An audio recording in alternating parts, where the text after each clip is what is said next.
Nurafshon bu mani orzuyim bo'lgan. Hech qachon autizmdan 3 oyda chiqmaydi hech kim, hech qachon. Emlash autizmga sabab bo'ladi deb o'ylashadi ko'p ota-onalar. 50 yil ichida o'tkazilgan privivkalar 145 millionta insonni hayotini asrab qolgan ekan. Privka olganda gapirardi, o'zi gapirmay qoldi. Man uchun Jizzaxdan har hafta kelishardi-da. O'quvchilaringiz ko'payib, Nurafshon o'quv markazini ochgansiz. San deganlar mashg'ulotini qanaqa shkafga yechib ketsang, kasbing yechib ket deganlar. Autizm, ZPR, aqli zaiflik qanaqa ma'lum belgisi bilan farqlanadi? Endi peksi o'zi har soatda 20 minutdan qilish kerak-da. Har soatda bolani to'g'ri soyasiga aylaning. O'shanda defektolog kerak emas sizga. Hozir bitta layfhak ko'rsataman. Endi bu uyda ishlaydigan, mashina yo'lga yugurib ketadigan bolalarni huquqini to'g'irlash usullari. Ona biladi, bolasi qachon o'lib qoladi, qachon o'lib qolmaydi. Shokolad ber degan emas, просто shokolad ushlab turishsin-da. Shokolad deyishsin. Bola shokolad desa berishsin. Mayli Instagramni ko'r, podpischigini ko'r, nechidir millionta podpischiga bordir yoki ikkita podpischiga bordir. Tashxisli bola ko'p bo'lmasin, lekin bizaga ehtiyoji bor bo'lgan bolalarga samarali, to'g'ri korreksion yordam berishga sababchi bo'ldi. Aprel oyida ustoz shogird, ya'ni defektologiya 2.0 kursimizga start beramiz. Agar siz defektologiya bo'yicha ko'proq ma'lumotni olishni xohlasangiz, video izohlarida admin raqamlarimiz bor, ular bilan bog'lanib ro'yxatdan o'tishingiz mumkin.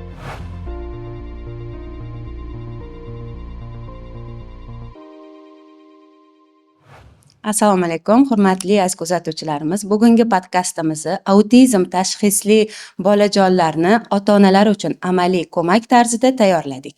Bugungi podkastimiz mehmoni 25 yillik ish tajribasiga ega oligofrena pedagog Nurafshon o'quv markazi rahbari Shahnoza Imomxo'jayeva Adilova. Bugungi podkastimiz 2 aprel Xalqaro autizm ma'lumotlarini keng yoyish kuni munosabati bilan tayyorlanyapti. Shahnoza opa, ish tajribangizda oson bo'lmagan yo'ldan yurdingiz, ya'ni og'ir tashxisli bolalar bilan korreksion ish qurasiz. Ya'ni bunga kelishingizga sabab qaysi korreksion markazlarda ishlagansiz Nurafshon ochilgunicha va hozirgi o'zingizni ish tajribangiz, umumiy o'zingizni faoliyatingiz haqida ma'lumot bersangiz. Endi og'ir bola bilan deganda men uchun og'ir yengil bola yo'q. Bola keldimi, demak o'sha bola bilan ishlashim kerak degan fikr. O'zi olib qarasa, o'zi tajribam 26 yilcha ko'p bo'lib ketganga o'xshaydi-yu. Ruhiy rivojlanish ushlashgan bolalar bog'chasida boshlaganman. U bog'chada onamlar mudira bo'lganlar. Keyin menda shunaqa fikr qolganki, endi men yoshligimda ham bolalar bilan birga doim onam tarbiyachi bo'lganlar, metodist bo'lganlar, inspektor rayonov bo'lganlar, keyin zavедующий bo'lganlar-da. Har doim yonlarida yurardim. Qachon o'sha oldilarida maktabdan kelsam, men bog'chada bo'lganman, bog'chada ham yonlarida bo'lganman.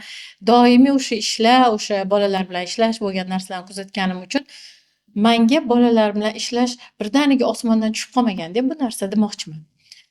Keyin oilamda mani buvimlar ham hammaligi o'qituvchilar, hamma pedagoglar oilasiman. Keyin заведующийning qizi o'zidan ketib qolgan bo'ladi, заведующийning qizi undoq degan gaplar bo'ladi-yu. Keyin institutda o'qigan paytimda, bitirayotganimda endi defektolog bo'lib ishlaysan deganlar, ungacha tarbiyachi bo'lib ishlardim. Defektolog logoped bo'lasan, lekin sen заведующийning qizisan. Qanaqa bola bo'lishidan qat'iy nazar, sen rezultat ko'rsatishing kerak, senga kelgan bola xullas meni yuzimni yerga qaratmagin deganlar. Bizada onamlarni shunaqangi men uchun onam etalonlar-da, ham kasbda, ham ona sifatida etalonlar, hamma narsada. Keyin har doim ularga qarab intilaman-da. Mana hozirgi paytda ham, hozirgi holatlari ham men uchun intiladigan lider insonlar har doim. Keyin har doim shunaqangi gruppaga qo'yganlar, tarbiyachim strogiy edilar rosa. Bizaga keladigan bolalarni og'irroq bolalar bizaga berilardi. Endi men o'zim ustimda ishlashim kerak ekan deb bir nimalar o'ylab topib, ishlab natijalar yaxshi bo'lib, mudirani qizi degan odzivlar yaxshi bo'lgan. Odziv yaxshi bo'lsa, endi qaysi bolada odzivingiz yaxshi bo'lsa, o'sha bola kirib keladi hayotingizga. Shu og'ir bolada odzivim yaxshi bo'lgan, takji kirib kelgan. Keyin menga aytganlarki, endi natijalaring yaxshi, endi senga o'quvchi beraman ishdan tashqari paytda yana 1 soat qolib ishlaysan deganlar-da, Down tashxisli qiz berganlar. 3 yashar qiz, yurishi bilmaydi. o'zi shirin bo'ladi-yu Down tashxislilar. Shunaqa yaxshi ko'rib qolganman o'sha qizni, lekin yoshman deb nima qilishni bilmayman. Yakka dark hayot ishlamaganman. Bir nima o'yinchoqlar o'ynab, nimadirlar qilib 1 soat amallab o'tkazib, 1,5 yil ichida yaxshi natija bo'lganda endi o'sha qizda. Endi esimda yo'q, lekin onasi rosa minnatdor edi. Keyin endi bunaqasiga ham yaxshi ishlandi. Endi mana shu DTP bola kelyapti deganlar, o'shani uyiga borasan degan. Ha, xo'p bo'ladi onajon. Sharhlagan ekanlar-da. Ha, sharhlaganlar haqiqatdan. Bir yarim yilmi yo 2 yil esimda yo'q, endi bu yo 20 necha yil oldingi ish. Borganman. Uyiga borardim. 2 xonali uy, hech ham esimdan chiqmaydi. Yurolmaydigan bola. 1 soat dars ichida men uchun Jizzaxdan har hafta kelishardi-da. 2 xona uyda men o'sha zalida o'tirib, ular oshxonada bu yoqda o'tirishardi. Nimadir qilib berishim kerak edi. Shu qilish uchun 1 hafta darsga tayyorlanardim. 1 hafta izlanardim. Nima qilsam ekan, qanaqa qilib tilini qanaqa chiqarsam ekan, qanaqa predmet ushlatsam ekan. Mana shu esimda bor-da, bunda eshikliga mana bundoq qilib ochilardi eshik. O'sha ochib xuddi sahnadan chiqqanga o'xshardim. Shunaqa holat bo'lar. Chiqib, albatta nimadir gapirishim kerak bo'lardi. O'sha narsa o'sha bolada bo'layotgan bo'lish kerak bo'lardi. Ketdi shunaqa qilib, tekin живой telefon. Keyin bog'chada o'quvchilarim ko'payib ketgan. Ota-onalar shu darajada, onamlar keyin pensiyaga chiqqanlar-da. Men qolganman bog'chada. Qolganimda keyin bo'lgan zavidoshimiz, sizga rosa o'quvchilar ko'payib ketyapti. Buni ham oling uyga. Buni ham voy vaqtim yo'q deyapman-da. Keyin anaqa o'qitishga deganlar. Keyin vaqtim yo'q desam, endi o'sha payt esimda bor, ishdan keyin 7 ta o'quvchim bo'lardi. Ishdan keyin 7 ta o'quvchi, bu ancha o'quvchi-da. Bitta boshqa gruppadagi ona qanaqa qilib yozilsam bo'ladi sizga? Yana hammasi faqat og'ir bolalar. Keyin men bilmadim, endi joyim yo'q o'zi. Bo'ldi, oilayliman, farzandlarim bor. Bitta, ikkitamida bolam. Shunaqa edi esimda yo'q ish qilib.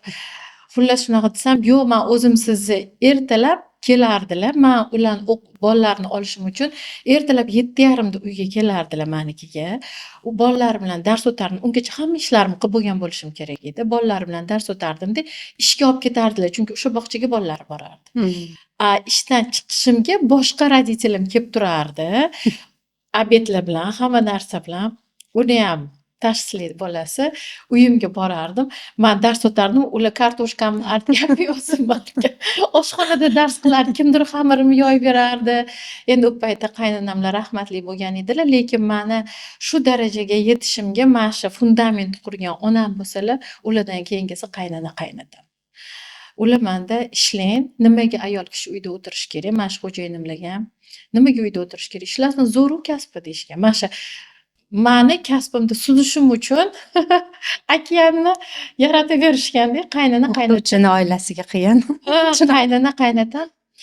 Qaynotamlar ko'p komandirovkada yurardilar-da. Qaynotamlar menga boshqa shaharlardan logopediya kitoblar olib kelib berardilar o'qishim uchun. Zaochni o'qiganman-da u paytda. O'qishim uchun olib kelardi, yana zachotkamni ochib qarashardi. O'tdimmi, o'tmadim, necha bahoga o'tdim. Bir kun ham qolmaganman. Chillali bo'lsa ham bolamni olib qolib o'zim ekzaminga jo'natishgan. Shu darajada mas'uliyatli insonlar oilasiga tushganman-da. Imkoniyat hamma narsaga. Keyin juda og'ir kasalni boshimdan o'tkazganman. O'shanda vrach aytgan, qaynotamlarga aytgan vrach, ish bilanmi, nima bilandir chalg'isin, kasal bo'lmasa yeb qo'yadi degan. Endi u вообще yashil chiroq bo'lgan-da menga. Uy yurishni boshlaganman. Yana ular vrachga boradi-yu, bir nechta u payt unaqa Instagram unaqa narsalar yo'q endi u davrda. Bir-biriga borib, Sarakulkada ishlaganman-da, psixdispanserda ishlaganman ozgina muddat. O'tga o'zim qiziqib borganman. Bog'chada ishlab yurgan paytimda men og'irroq joyga borsam, yana bitta cho'ta o'zim bog'chada juda yengil. Oldi yengil tuyulgan. Juda g'alati bo'lyapman, juda maza qilmayapman deganman-da. Keyin Sarakulkaga o'zim iltimos qilganman, meni ishga olishsin deb. Bo'pti, kelgin deyishgan. U paytda eng og'ir bolalarni alohida отделенияsi bo'lardi, shahar psixdispanserida. O'sha yerga borganman, yoshman. Keyin borganman, birdaniga jungliga tushib qolasiz-ku. Umuman masalan, o'sha yerda ko'rganman autizm tashxisini, o'sha yerda ko'rganman eng og'ir darajadagi aqli zaiflarni. Deb ko'rib, bir hafta yuragim yomon bo'lib, bizani bog'chada vrach bo'lib, nerpatolog bo'lib ishlagan, oldida bog'chalarda nerpatolog bo'ladi, u qizlar отделение bo'lib o'tib ketganlarda, o'shani отделениesiga borganman. Keyin menga aytganlar, yuragim yomon bo'lib qolganman, o'sha yerda bolalarni ko'rib yig'layverardimda. San deganlar, mana shu xalatingni qanaqa shkafga yechib ketsang, kasbing yechib ket deganlar. Shu gap shunaqa qolgan, prям bilmayman, har doim bir nimaga baribir bizning kasbda bilasan-ku, anaqaga tushib qolaverasiz. Bo'ladi shunaqa holatlar. Endi nima qilsam, o'shanda dedim, bu kasb yechib, ilib qaytib kirish kerak edi. Xullas kalom, o'tga borganman, u yoqda ishlaganman. O'sha bolalarga shunaqa yordam bergim kelgandan alohida xonani remont qildirganman. Pasobiyalarda o'tda o'zimni bog'chamdagi gruppovoy darslarni tashkil qilganman o'tdagi bolalarga. Keyin u yoqdagi psixiatrlar kirardi, studentlar kirardi, psixiatr studentlar mana dars bo'lar ekan. Shunaqa ovoza bo'lib, O'sha neobучаемый bolalar bo'lganda-ya. ularchi mana bir oyga keladigan bolalarda.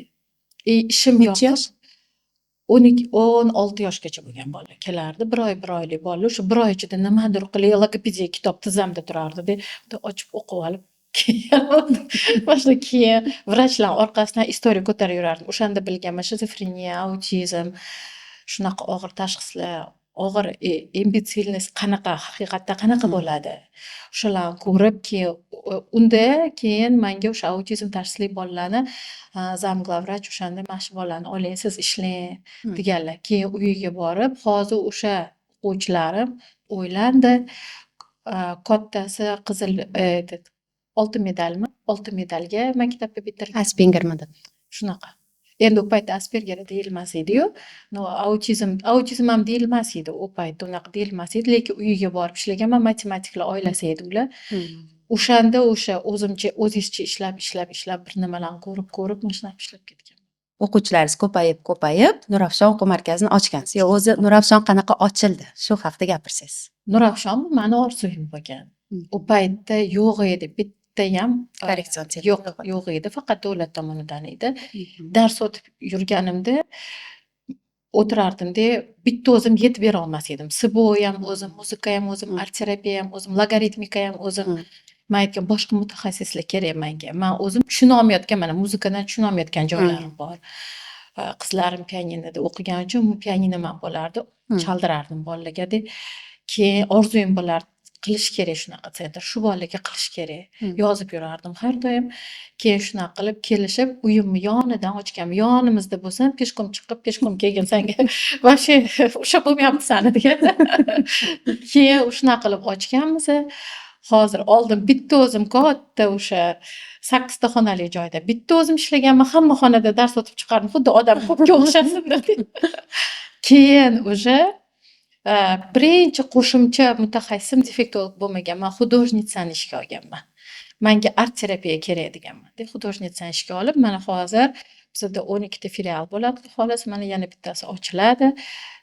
Toshkentda 3 ta filialimiz bor. Toshkentdagi pedagoglarimizning o'zi soni 105 taga yetib qoldi. Shunaqa.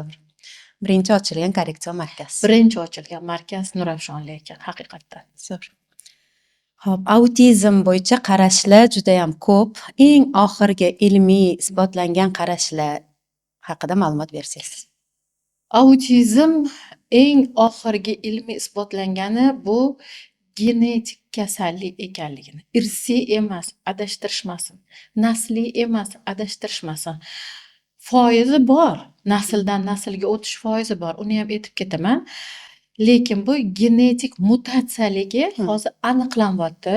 Oxirgi izlanishlar, endi to'g'ri bu o'lgan insonni miyasidan olib o'sha tashxisli shunaqa исследованияларcha shunaqa qilinadi.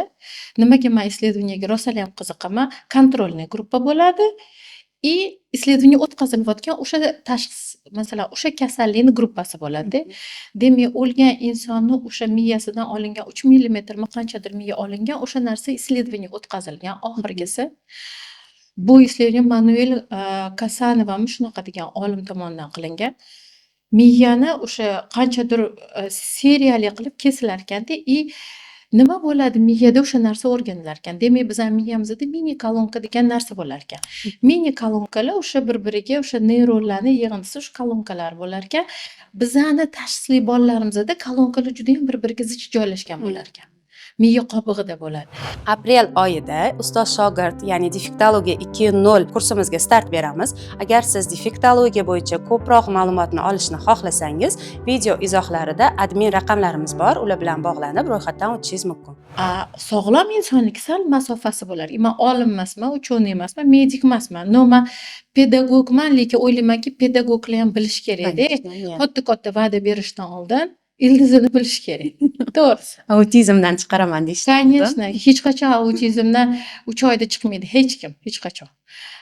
Keyin o'sha kolonkalarni terisi yupqa bo'ladi. Oddiy tilda aytganda, o'tcha anaqa naучный yozilgan.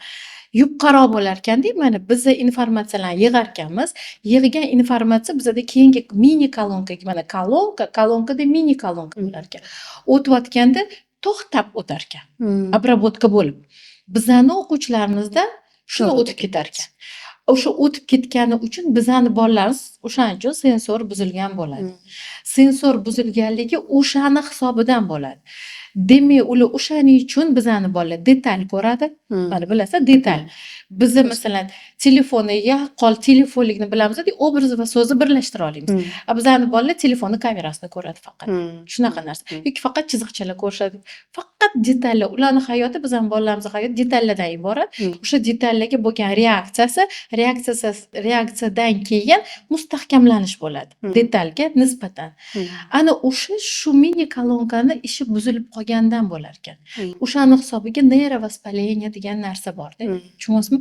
Mana bu eng oxirgi исследование. Undan oldin o'zi вообще 80-yillargacha bo'lgan davrda, 60-80-yillarda o'tgan asrda juda ko'p izlanishlar bo'lgan. O'zi tarixiga kelsak, Blair, Kanner, Asperger, uni orasida keyin yana o'zimizani SSR, xullas Rossiya davlati nimasi bor olimlari. Sukhareva masalan 1925-yilda autizm spektridagi bolalar haqida gapirib chiqqan. Keyin undan keyin Sukharevaniki nimaga ko'p aytilmaydi? Sukhareva nemis tilida chop etganda o'zini izlanishlarini. Undan keyin Asperger chiqqan. Aspergerdan keyin amerikalik psixiatr bu bolasiga yaxshi tarbiya bermagani uchun bolasi shunaqa bo'lib qoldi, muz onalar degan. Muz o'shandan keyin stress boshlangan hammada-da, endi qarang, emotsiyasiz muz onalar degan. Keyin undan keyin o'zini farzandi autizm tashxisi bo'lgan olim izlab что bu egizaklarda ko'p исследованиялар egizaklarda o'tkazilar ekan. Egizaklarda bo'lgandan keyin aytgan, qanaqa u muzona degan.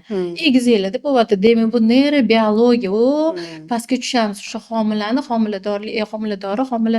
paytiga tushamiz deb o'sha 80-yillardan beri o'sha Laura Wing tomonidan 1946-yilda agar adashmasam, angliyalik psixiatr triada chiqqan. Keyin triada hozir spektrga o'tdi. Nimaga spektrga o'tdi? Chunki komorbidniy bo'lib ketyapti.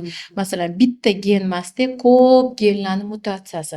Demak, bu o'sha yetiklatka ajralayotgan paytda qanaqadir mutatsiyaga uchragan narsa bo'ladi.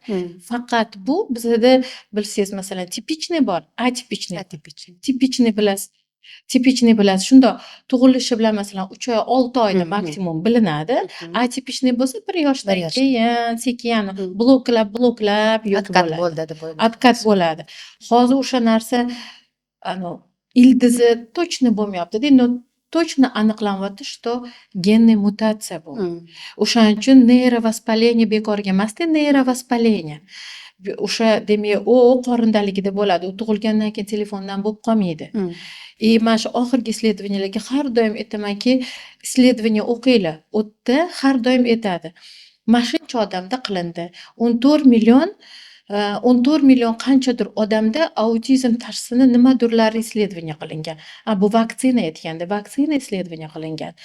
Xullas, necha millionta odamda, qancha davrda, nima bo'lgan, nima bilan tugagan. Ana o'shanda o'ylayman, onalar ham точно bilishadi-da, hozir bunaqa deyishadi-yu, menga keldi, 3 oydan keyin autizmdan chiqib ketdi. Biz autizm davolaymiz. Mana shu narsa autizm, mana shu dorini olsang tuzalasan, yoki buncha tok olsang, yoki buncha dars mashg'ulotlar. Yo'q, unaqa emas.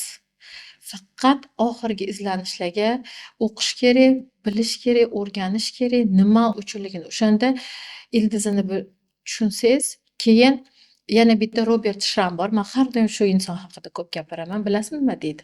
Ota-onalar keladi, kimdir aytadi, privivkadan bo'lib qoldi. Kimdir kuchli stress bo'lganman deydi. Kimdir toksikoz bo'lganman deydi. Kimdir o'qiga o'ralib tug'ildi. Yana kimdir qarang, kimnikidir bundan har xil narsadan. Qanaqa qilib siz aytasiz, что bitta narsadan bo'ldi deb. Agar biz точно bilsak, morojniy yedim, shamollab qoldim, endi issiq suv ichaman, tuzalaman, u boshqa narsa. Lekin bu yoqda har xil narsa bo'lsa, siz ildizini aniqlamagan narsani tuzaladi deb aytish men uchun noto'g'ri. Prosta shu narsani to'g'rilab ketish kerak. Korreksiya qilish. Demak, hozir shu yerda yana savol bermoqchi edim. Emlash autizmga sabab bo'ladi deb o'ylashadi ko'p ota-onalar. Privka olganida orqaga ketdi, откат bo'ldi. Yoki privka olganda gapirardi, o'zi gapirmay qoldi. Sabab bo'lishi mumkinmi haqiqatda? Bunaqa narsa 1998-yilda yana исследованиеga qaytamiz. Bir olim 12 ta bolanda исследование 12 ta bu ish emasda, bu noto'g'ri narsa. Исследование o'tkazib aytganki, что korporativ o'sha pentami, o'sha privivka ta'sir qiladi autizmni keltirib chiqazadi degan. Keyin butun dunyo WOZ, Всемирная организация здравоохранения izlagan. 2010-yildan 2025-yilgacha исследование o'tkazilgan 19 ta исследование 19 ta mamlakatda 31 ta исследование o'tkazgan 14 million qanchadir anaqada muddatni qarang ko'pligini, что прививкаlar bu narsaga sabab emas ekanligini. Chunki men keyin buni o'qib chiqqandan keyin o'zim infeksionistim bor-da, men juda ham yaxshi katta yoshli vrach. Olish kerak emasmi? O'zim nevaralarimga ham to'g'risi, o'sha qo'rqyapman. Olish kerak emasmi desam, buni olmasang dedilar, miya atit bo'ladimi? Hop, qizamiqdan ham aqli zaif bo'lib qoladi, to'g'ri bilasan, kuchli qizamiqdan yengil darajadagi aqli zaif bo'ladi. Yoki kuchli ko'kyo'taldan yana boshqa kasallik bo'lishi mumkin. Qanaqa qilib bu spetsialniy shu прививкаlar xullas olish kerak dedilar ular. Keyin men yana исследованиеlarni o'qidim. Оказывается, mana shu davrda o'tkazilgan 50 yil ichida o'tkazilgan прививкаlar 145 millionta insonni hayotini asrab qolgan ekan. Вот прям shu исследование bor ekan. O'qib chiqdim prosta.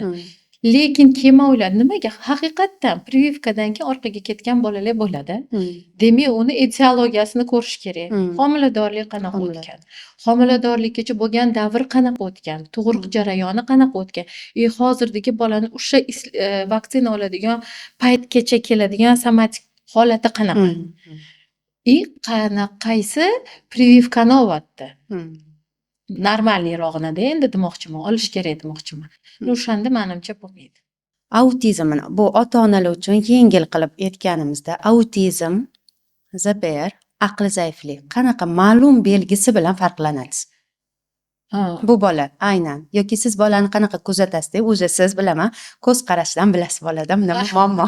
Chunki shunaqa bo'lib qolasiz. Shunaqa bo'lib qolasiz lekin. Вообще o'zi men bolani qanaqa kuzataman? Bizda ikki xil kuzatish bor. Bevosita kuzatish, bilvosita kuzatish bor. Bevosita o'tirib, qarab o'tirasiz. Bilvosita o'rnidan anamnez yig'asiz, videolarni ko'rasiz. O'zi teki shunaqa kuzatish kerak. U kuzatganingiz bilan bu kuzatganingizni birlashtirasiz. Birlashtirganingizda o'ylagan gipotezalaringizga to'g'ri kelsa, shunga yarasha marshrut yozib chiqasiz yoki dorimi bir nima yozasiz. Вообще o'zimda olib qaraganda shunaqa layfhak bor. Aqli zaif bola o'zini turg'un buzilishi bilan ajralib turadi. Demoqchimanki, aqlan zaif va autizmdan farqi, aqlan zaif bolani biz mehnatga layoqatli qila olamiz va aqlan zaif bolani o'zini patologik qaysarligi bilan ajralib turadi. Masalan, autizm tashxisli bolani o'tkazib qo'yasiz, aqlan zaif bolani o'tkazib qo'ysangiz, aqlan zaif bolani как shkolat bilan gapirtira olmaysiz. Endi oddiy qo'pol qilib aytganda, men 100% demoqchi emasman, asosiy variantlarini aytmoqchiman. Autizm tashxisli bolani albatta qanaqadir podkrepitillari bo'ladi, qanaqadir motivatsion narsalari bo'ladi-da, unga nimadir harakat bajartirishga. Autizm tashxisli bolani ZPR bilan aqlan zaiflikdan ajratib turadigan narsani uni ritualizatsiyasi. Bizani o'quvchilarimizda umrbod rituallari bo'ladi. Faqat rituallar bolani ta'lim jarayoniga bog'liq o'zgarishi, uni qo'shimcha kasalligiga bog'liq va yoshiga bog'liq. Mana shu 3 ta jarayondan o'tib ritual o'zgaradi, lekin qoladi. Shunaqa narsa. ZPR tashxisli bolani bu ikkita tashxisdan ajratib turadigan narsa kattalar bilan muloqotga bo'lishida intilish. Shunaqa narsa. Rituallari haqida ham gapirib bering. Autizmni qanaqa kichkinaligida qanaqa rituallari bor? Podrastkoviyada. Masalan, ritual bizada shunaqa narsa bor. Bizani o'quvchilarimizda traditsiya bor, ritual bor. Judayam ko'p bular, no просто ajratib olishligi uchun aytaman. Ritual bu hamma joyda bajaradigan bir xil xatti-harakati. Goho predmet bilan bo'lsin, ho predmetsiz bo'lsin. Stereotipi. Hamma joyda farqi yo'q, qayerda bo'lsa ham. Bu ritualizatsiya deyiladi mana. Farqi yo'q. Kichkinaligida masalan ipchani qayerda ipcha ko'rsa bunaqa qilib o'ynab yurgan bo'lsa, endi dars o'tib yaxshi qilganingizdan keyin masalan ipcha o'ynamaydi, ruchkani bunaqa qilib turishi mumkin. Masalan, endi уже bu yaxshi ritualizatsiya. Yoki traditsiya bo'lsa, faqat bitta joyda, bitta vaqtda, bitta narsa. Masalan, faqat uyida tualetga boradi. Chunki bizda shunaqa o'quvchi bo'lgan, bir oy yurgan, bir oy ham 8 soatlik darsda tualet faqat uyida bo'lgan. Endi uning uchun ko'p davr kerak. Bu an'ana deganida traditsiya, an'anadan chiqib ko'p vaqt kerak. Mana shu narsalarni ajratib olish kerak ota-onalar. Bilish kerak. Bir xillar shunaqa deyishadi, voy birdaniga qo'l tishlaydigan bo'lib qoldi. Kimni ko'rsa qo'lini tishlayapti deyshadi yoki o'zini ukasini faqat ukasini itarib ketyapti deyshadi. Masalan, noto'g'ri xatti-harakatlari. O'shanda har doim ahamiyat berish kerak. Sababini topish kerak-da. Bizada ustoz shogird o'tganda, menda hozir onalar ko'p o'qiyapti. Men onalar o'qishga rosa tarafdorman. Bolasini har doim onalar tishlaganini ko'radi, yerga yotganini ko'radi, qo'lini og'ziga tiqqanini ko'radi, lekin ungachani sababini ko'rishmaydi. Nimadan keyin? Hop, autizm bolani asosiy qiyinchiliklari nimada? Ota-onaga amaliy keyslarni ham bu yerda bo'lishamiz. Хорошо. Autizm tashxisli bolalarni asosiy qiyinchiliklari ularni triadasida. Birinchisi ijtimoiy moslashuv har doim. Ikkinchisi muloqot, uchinchisi stereotip harakatlar. Har doim ota-onalar birinchi bo'lib ahamiyat beradigan narsaligi ijtimoiy moslashuv, nutq emas. Ijtimoiy moslashuvga nima kiradi? Masalan, oddiy garshokka o'tirishni olaylik. Faqat autizm tashxisli bola emas, oddiy bolani ham shu narsasiga ahamiyat berishligi kerak. Bu degani следственно-причинной связи bor. O'zbekchalab sabab-oqibat bog'lanishlari. Ana o'sha narsani bilishligi kerak-da. Masalan, oddiy garshokka o'tiradi bizani bola. Bizani o'quvchilarga garshokka o'tirishni o'rgatadi ota-onasi. Mana ota-onasi uyida o'rgatdi. Lekin u yog'ichi garshokka ko'rsa o'tiradi. Lekin garshok qani deb so'ramaydi. Yoki o'sha pozivni xohishini ko'rsatib bera olmaydi. Mana shu eng katta muammo bo'ladi. Ijtimoiy moslashuv. Ijtimoiy moslashuv bo'lganda bola demimda ushlash kerak yoki pis deyish kerak yoki deb ko'rsatish kerak tualetda, to'g'rimi? Ili olib borish kerak. Masalan-da, keyin garshokka bajargandan keyin nima qilish kerak? Kiyish kerak qaytib. Ana o'sha narsani garshokka o'rgatadigan faqat o'sha yerda bajarish emas, eng katta muammo so'rashni bilmasligi. Bizani o'quvchilarning asosiy muammosi axborot yig'ishni bilishmaydi. Ularda bir xillarda aytaman-da ota-onalarga.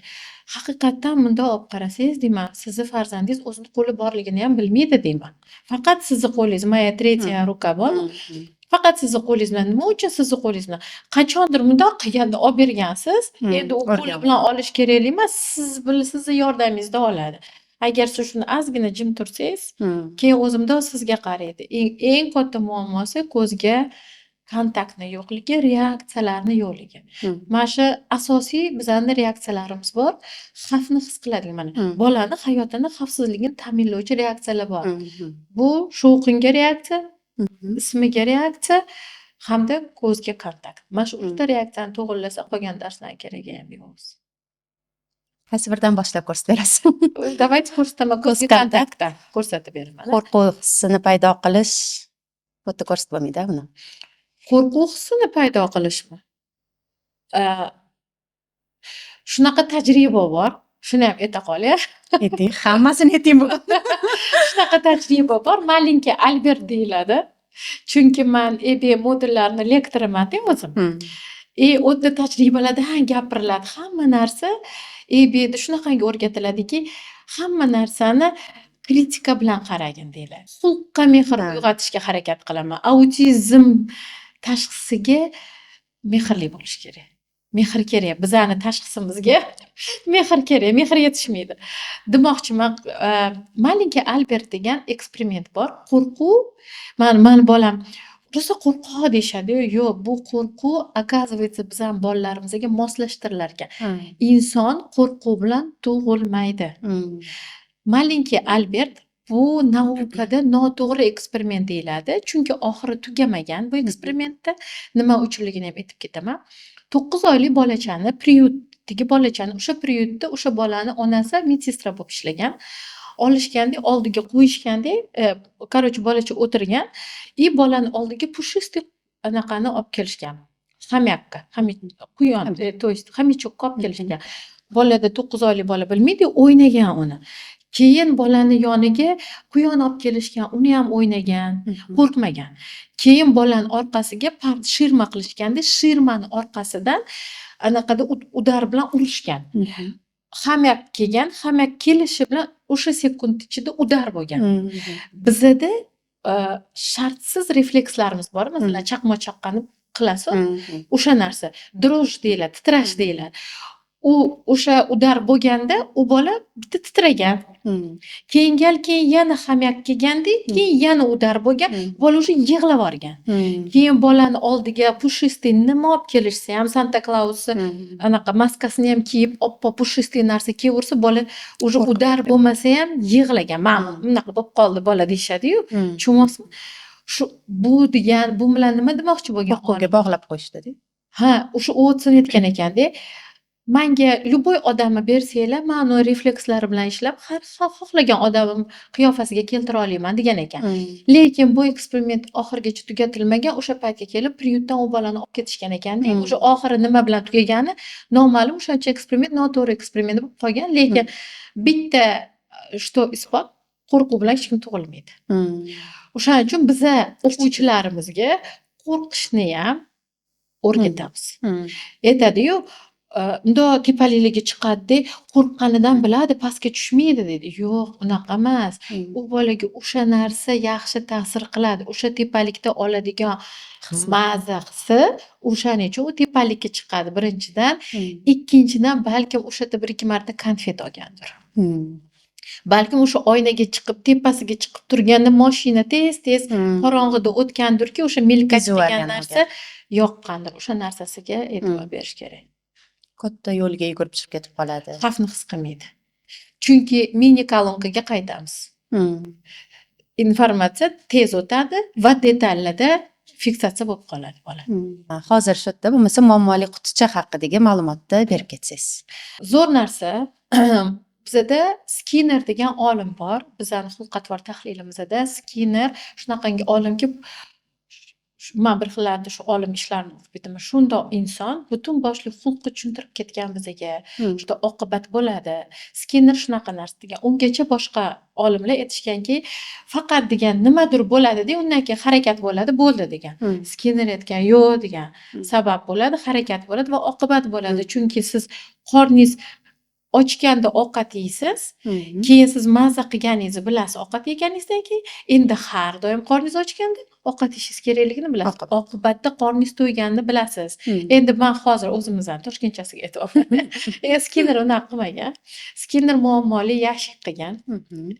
Muammoli yashikda kaptarlarni, sichqonlarni shunaqangi Skinner shunaqa narsa qilgan. Kaptarlar, оказывается, kaptarlar 0,0 sekundiga точный anaqani urar ekan. Knopkalarni urar ekan, o'sha ko'rim olish uchun. Yeydigan narsa, o'sha narsa degan, mana har doim shuni olish uchun endi qayta kaptar qiladi-da, o'sha qilgani uchun tezlashgan. Ko'rim olish biladi. Точно o'sha do'la sekundasiga cho'qiydi degan Skinner shuni aytgan. Yana Skinner o'zini farzandiga shunaqa kravatka qurdirgan ekan. Keyin buni voy bu noto'g'ri deyishganda, lekin hozir shunaqa narsalar bor. Hozir aytaman. Kravatka qurdirgan ekan, uni ayoli aytgan ekan, "Mana endi bolamga qarashimga sharoitni yaxshilasa degan endi olimga."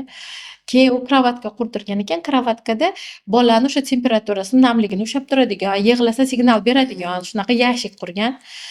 Endi u onani o'sha bola bilan bo'lgan munosabatiga, qarashiga yengillashtirilgan-ku.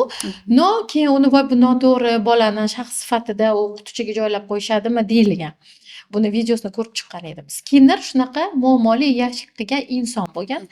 Hozirgi paytda u kravatkalar bilasa, vaqtidan oldin tug'ilgan bolalarni qo'yib qo'yishadi-yu. O'sha narsalar. Qarang, o'sha olimning narsasi keyin bo'lgan. Xullas, u kaptarlarda, shunaqa jonzotlarda muammoli yashiklar qilgan. Uni ishini Ivar Lavas degan inson, olim inson, pedagog, autizm tashxisli bolalarda qo'llagan. Autizm tashxisli bolalarda qo'llaganida shunaqa narsa aytgan, 3-4 yil ichida agar har kuni 8 soat, bir haftada 40 soat to'g'ri aralashuv va erta aralashuv bo'lsa, demak bolani IQsi 3-4 yil ichida sog'lom bolani IQsiga teng bo'ladi degan. Menda shunaqa endi uni gaplarini eshitgandan keyin nimaga men autizm deganman-da. Keyin u autizm bu ko'rinib turadigan narsa-yu, to'g'rimi? Masalan, aqlan zaif bolani bundoq ko'rasiz-da, har doim ham tushunmaysiz bu bolani aqlan zaifligini. ZPR bolani ham ko'rasiz, har doim tushunmaysiz, lekin imенно autizm tashxisini shuna bilasiz boshqachaligini-da. O'shanda Skinner ham Lavas ham aytilganki, to'g'ri strategiyalar va to'g'ri mustahkamlanishlar oqibatida bizni ijtimoiy reaksiyalarni to'g'ri chiqaza olamiz. Bolani reaksiyalari xullas miyasi ishlab ketadi degan. Shunaqa narsa. Dars soatlari shuning uchun bir haftada 40 soat bo'lishi kerak. Bu ham bo'lsa-chi, bu ham bitta strukturировано o'tirish emasda. Tualetdan dars bo'lishi kerak. Uy darslari, ko'cha darslari, hamma dars. Ovqatlanish ham dars bo'lishi kerak. Tualetga kirish ham dars bo'lishi kerak. Qadami dars bo'lishi kerak. Siz, men onalarga aytaman, nima qilaylik deyishsa, men onalarga aytaman. Bolani to'g'ri soyasiga aylaning. O'shanda defektolog kerak emas sizga. Uyda bola nimanidir, mana biz ham bolam doim otadi hamma narsani. Men aytaman, bolam doim otsa, demak ozgina otib maza qilib olgandan keyin soyasiga aylanib yig'ishtirtiring shuni. Mana dars, mehnatning tagi rohat. To'g'risida shunaqa. Shuning uchun autizm tashxisli bolalarning onasi o'zi mutaxassis bo'lib ketishadi. Shunaqa. Bo'lmasa, ota-onalar uchun amaliy yordam tarzida bolada ko'z kontaktini, ismiga reaksiyani qanaqa shakllantirish mumkin? Uy sharoitida. Uy sharoitida. Хорошо. Uy sharoitida ko'z kontaktini shakllantirish 10 ta bosqichi bor. 10 ta bosqichi ona uchun qiyin. Bu narsani qilish qiyin. Mutaxassis o'zi strukturировано qilish kerak. Chunki ko'z kontaktini rivojlantirayotganimizda biza bolada o'sha o'quvchi bo'lish ko'nikmasi bo'lish kerak. O'quvchi bo'lish ko'nikmasi bunaqa yoki yerda siz bilan o'ynash kerak. O'quvchi bo'lish ko'nikmasi hamma joyda. Turish, o'tirish bilish kerak. Shunda boshlaymiz. Lekin uy sharoitida, masalan, onani farzandi nimanidir o'ynayapti.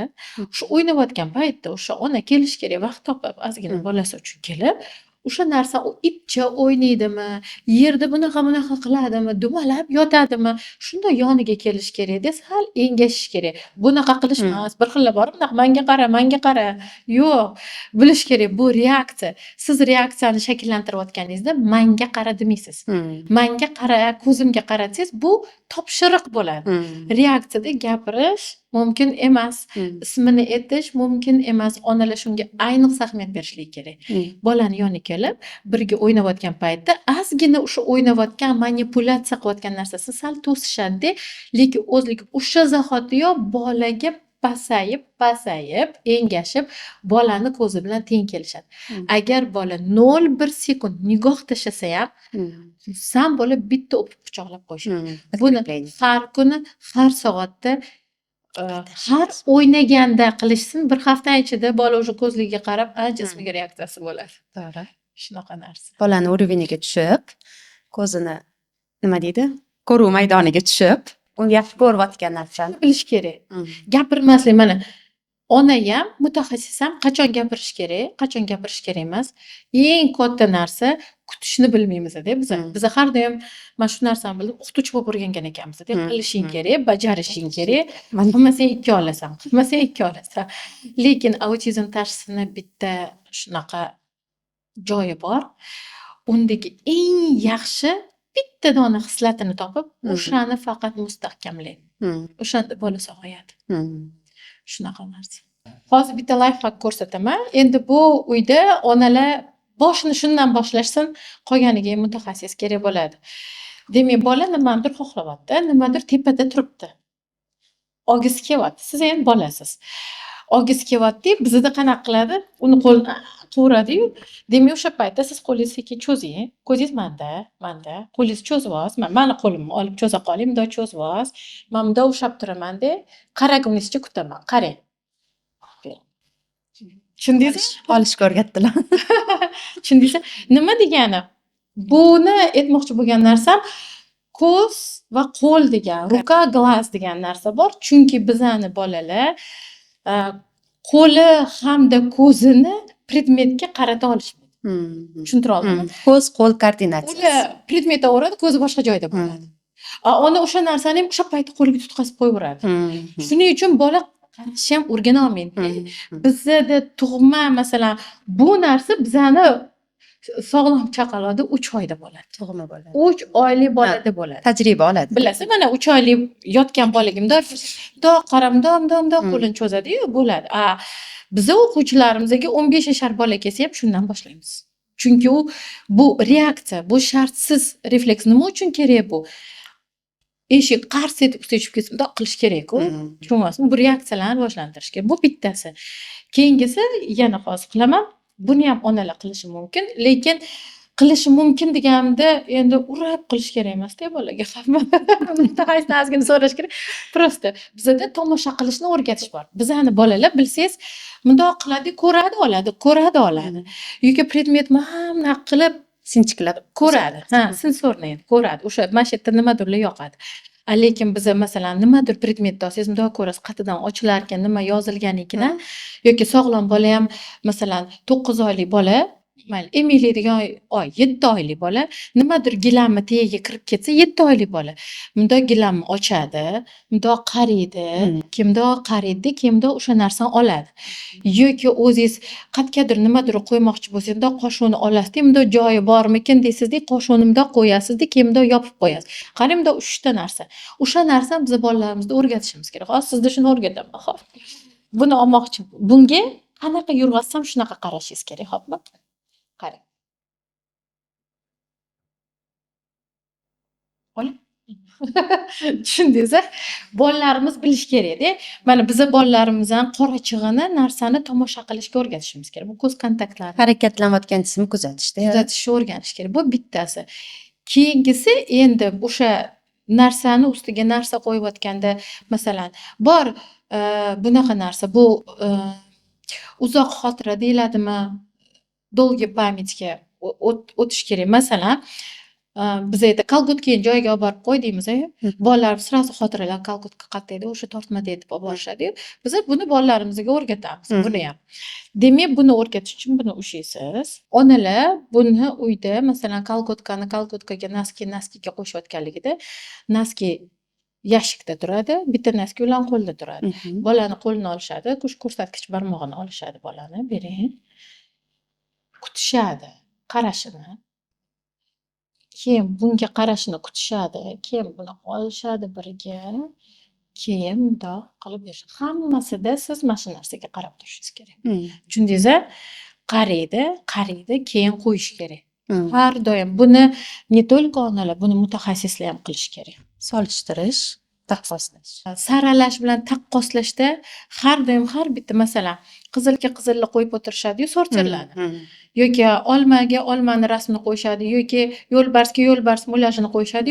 Mana shu narsadan-chi mutaxassis foydalanish kerak. 100% qilish kerak hamma. Agar butun O'zbekiston bo'yicha mana shu narsani qilishsin, to'g'risi, pedagoglar ham, onalar ham mana shuni oxirigacha qilishsin, bolaning nutqi ham tezroq chiqadi, sizga qarashi ham yaxshi bo'ladi, xavfni ham his qiladi. Hamma narsa, masalan, 20 ta narsani siz saralab, kartoshkaga, piyozni, hammasiga bolaga erinmasdan bunga qaraydi. pastga qaraydi, keyin qo'yadi. Ana o'sha zo'r natija beradi. Umumlashtirish paydo bo'ladi bolada. Tomosha qilishni o'rganadi. Hmm. Bizning bola tomosha qilishni bilishmaydi. Hmm. Shunaqa narsa. Ismiga reaksiyani chiqazishdan oldin biza bolada shovqinga reaksiyani chiqarishimiz kerak. Yoki ismiga reaksiya bilan birga parallel shovqinga reaksiya bo'lishi kerak. Faqat ismi bilan yashamaydi-yu bola. Eshik taqillaydi, shamolda oyna ochilib ketadi. Demak, biza tabiiy shovqinlarga reaksiyasi bo'lishi kerak. Odam ovozi, aksirish, baqirish, yig'lash, predmet ovozi, chirsillab nimadir sinib ketishi, hamma reaksiyalarni chiqarishimiz kerak. Endi bu qo'rqib ketishing, voy bu qachon qilaman? Siz bir hammasidan 5-6 ta olsangiz, qolganlar tez chiqib ketadi. Boshida qiyin, keyin yengil yuradi. Ha, keyin o'zi u yog'i fizika qonuni bizning bolalarimiz. Siz butun dunyodagi narsani o'rgata olmaysiz. Bizning bolalarimizning eng zo'r xislati detal eslab qolishidir. Ular detallarni eslab qolishadi, o'shani hayotga moslashtirishadi va taqlid qilib yashab ketishadi. Shunga o'rgatsak bo'ldi. Ismiga reaksiya, demak, farzandingiz nimadir o'ynab o'tirganda, har kuni, bir hafta, har soatda qilishsin.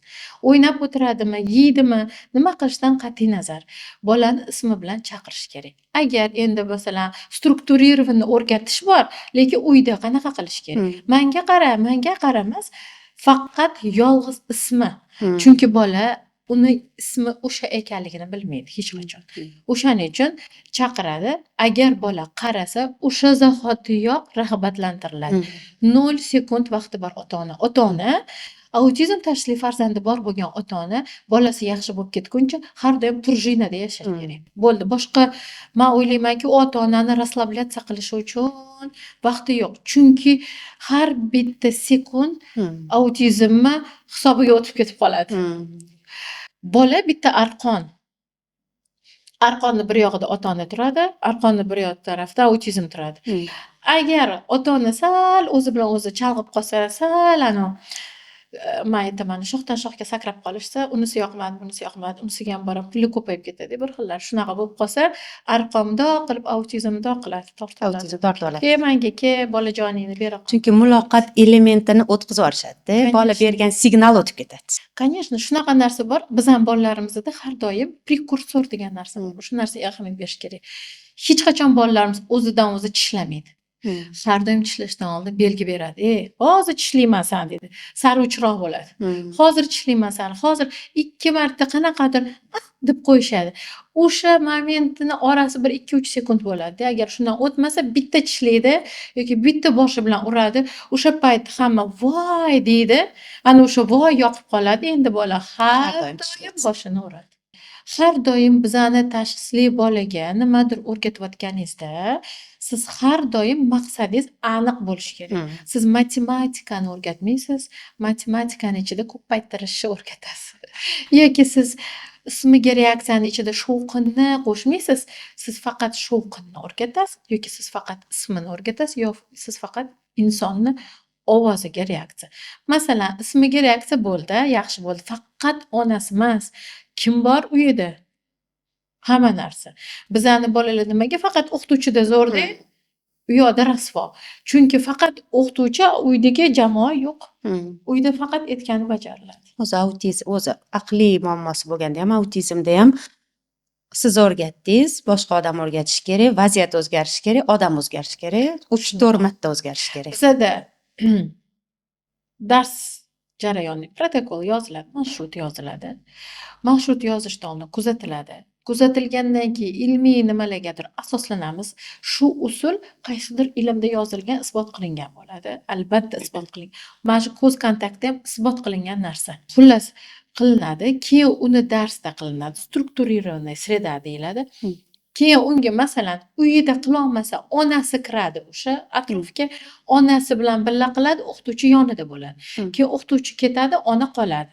Keyin ona olib chiqadi uyiga, o'sha o'qituvchini atrofini uyiga olib boradi. O'sha jetonmi, o'sha hamma narsa uyiga olib boradi. Uyida o'sha sharoit yaratadi. Keyin uydagi oila a'zolari o'rgatilib, keyin sekin asta mehmonda qolgan joylarda. Ko'pchilik xalqimiz orasida PEKSga o'tsa, bolani og'zaki nutqi chiqmaydi degan mif bor. Keyin jetonga qarshi ham mif bor. Jetonga o'rganib qolsa, bola o'sha jetondan chiqara olmaysiz. Faqat nimadir qilish uchun jeton berishingiz kerak yoki o'sha podkreplение berish kerak deyishadi. Shularga qanaqa qaraysiz? Keyin PEKSga o'rgatish metodikasi. Qarshi qarang. Jeton sizni hayotingizdagi, kundaligingizdagi beshbaho. Qaysi ota-onaga beshbaho qo'ymaymiz, bo'ldi, bal qo'ymaymiz. Shundoq ham yaxshi yashab ketadi desa, baho qo'y bolamga deydi-ku. Nimaga endi bizani bolalarimizga qo'yish kerak emas baho? Jetonga hech qachon hech kim qotib qolmaydi. Hech kim chipsda ham qotib qolmaydi. Aytishadi, kola bermang, chips bermang deb. Ahab o'sha 3 yoshgacha bola o'sha preventivga, integrativ meditsinaga borguncha, mumkin emas deguncha chips yegan bola. Nutqi yo'q. Lekin birdaniga dars ham integrativ ham, preventiv ham, yani bir nimalar ham chips yo'q, shokolad yo'q, lekin darsga kelish kerak bola. Darsda bola stress ko'p-ku, dars to'g'rimi? Siz begona insonsiz. Men bilan o'yinchoq o'ynasangiz ham siz begonasiz-ku.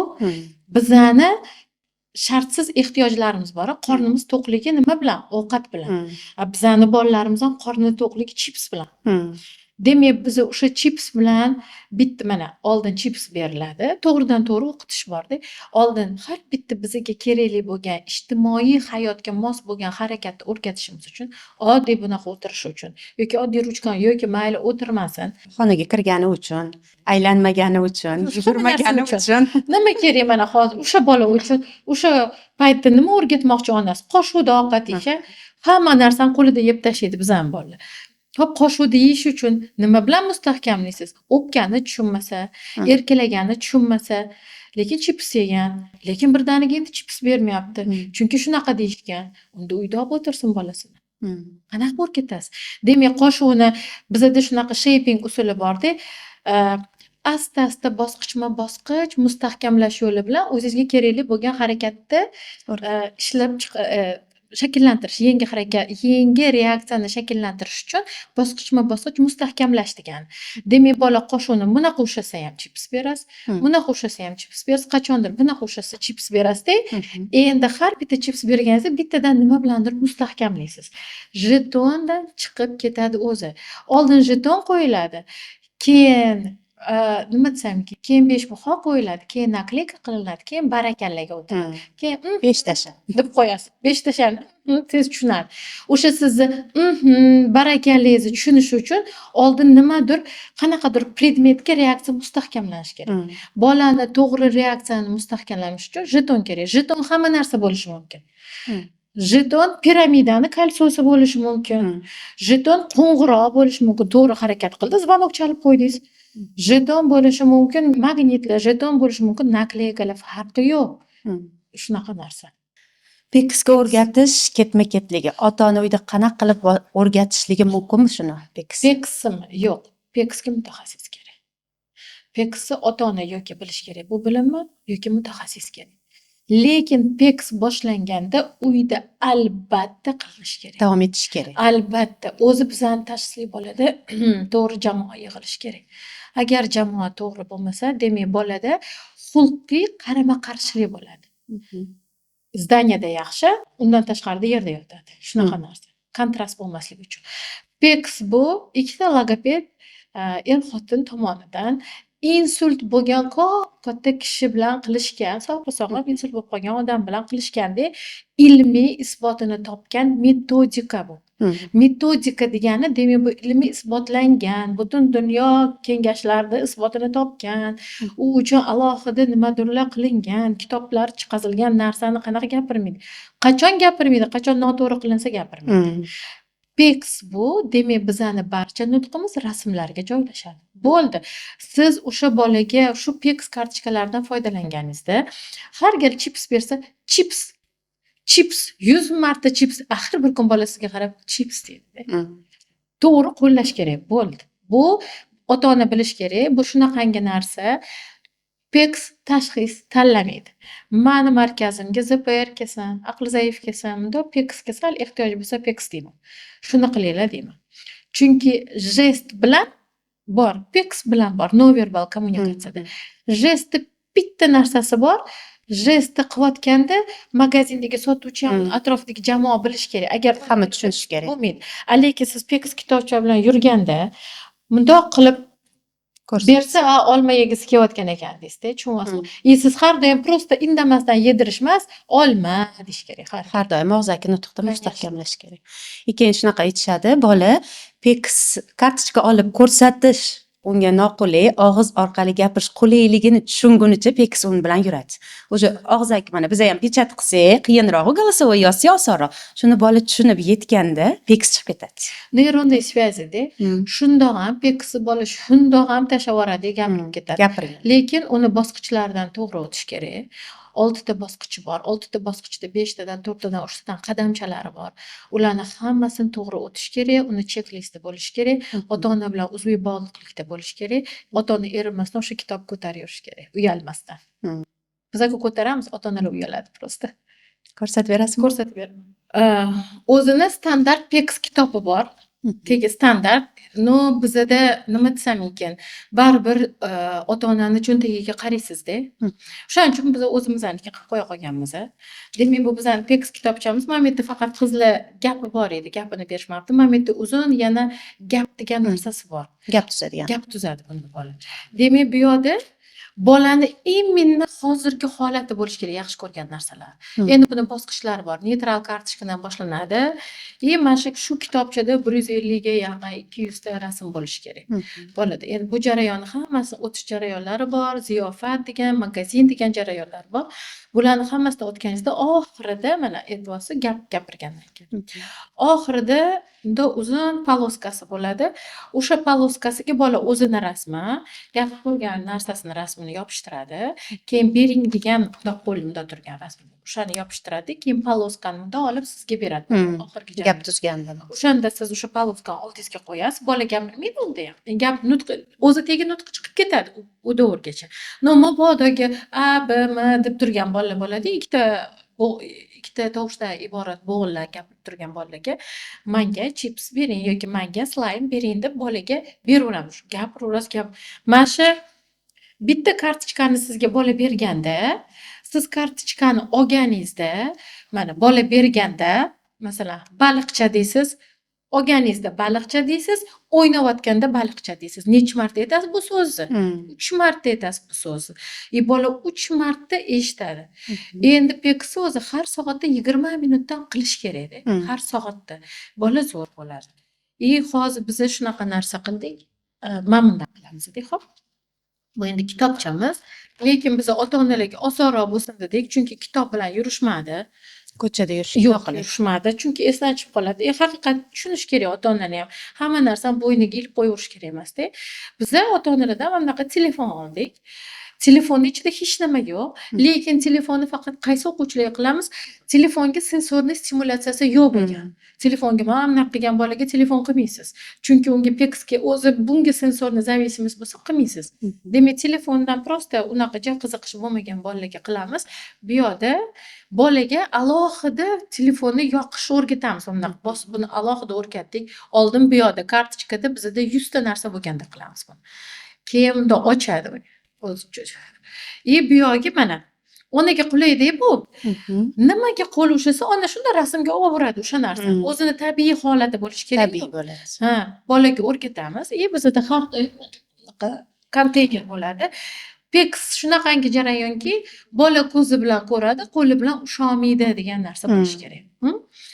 Demak, siz hozir mana bu bitta o'quvchimiznikini olib keldim, chunki o'quvchilarimiz shunaqa telefonda yurishadi, sumchkasi bor, telefoni bor, har doim bizdan so'rashadi. Boshqa xonalarga kirib qolib, nimanidir o'ynasa, birinchisi teki mana birdaniga o'sha narsani o'ynab qoldi bola. Ruxsat beramiz, o'ynashiga bilib olishimiz kerak deb. Bugun qiziqishi o'zgardi bolani. Demak, o'sha narsani o'ynagandan keyin, tekinga birpas o'ynagandan keyin rasmga olamiz, shu yerga kirg'azib qo'yaveramiz. Onaga ham oson-da. Juda bizda onalarimiz ishlatishadi. Rosa qulay. Mana bu sizga faqat shu yerdagi narsani so'raysiz. Bu yerda yeydigan narsalar. Rasm ko'rsatasiz. Men hozir sizga nima? O'sha yerdan tanlaysiz.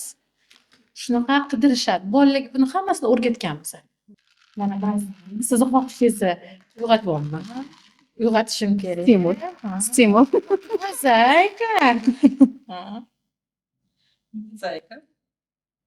Mozaika. Qachon berdim?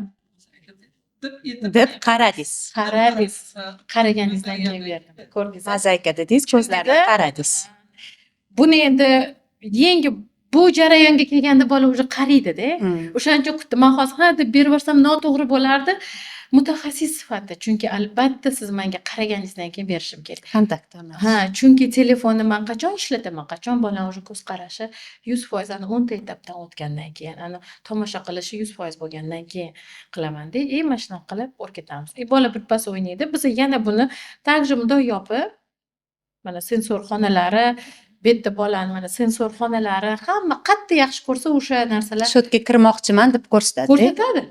Bizada markazimizda shunaqa vizual ishlaydi. Buni o'zimiz bu bor narsa, Vizualniy расписание. bor narsa. Просто biza sal o'zimizga men yaxshi ko'raman deb nurafshonga moslab olish uchun. Spetsialniy shunaqa naborimiz bor. Spetsialniy shunaqa rang qilganman. Hamma o'quvchilarimiz hozir o'tyapti bu narsaga. Bu ish reja. Aprel oyida ustoz shogird, ya'ni defektologiya 2.0 kursimizga start beramiz.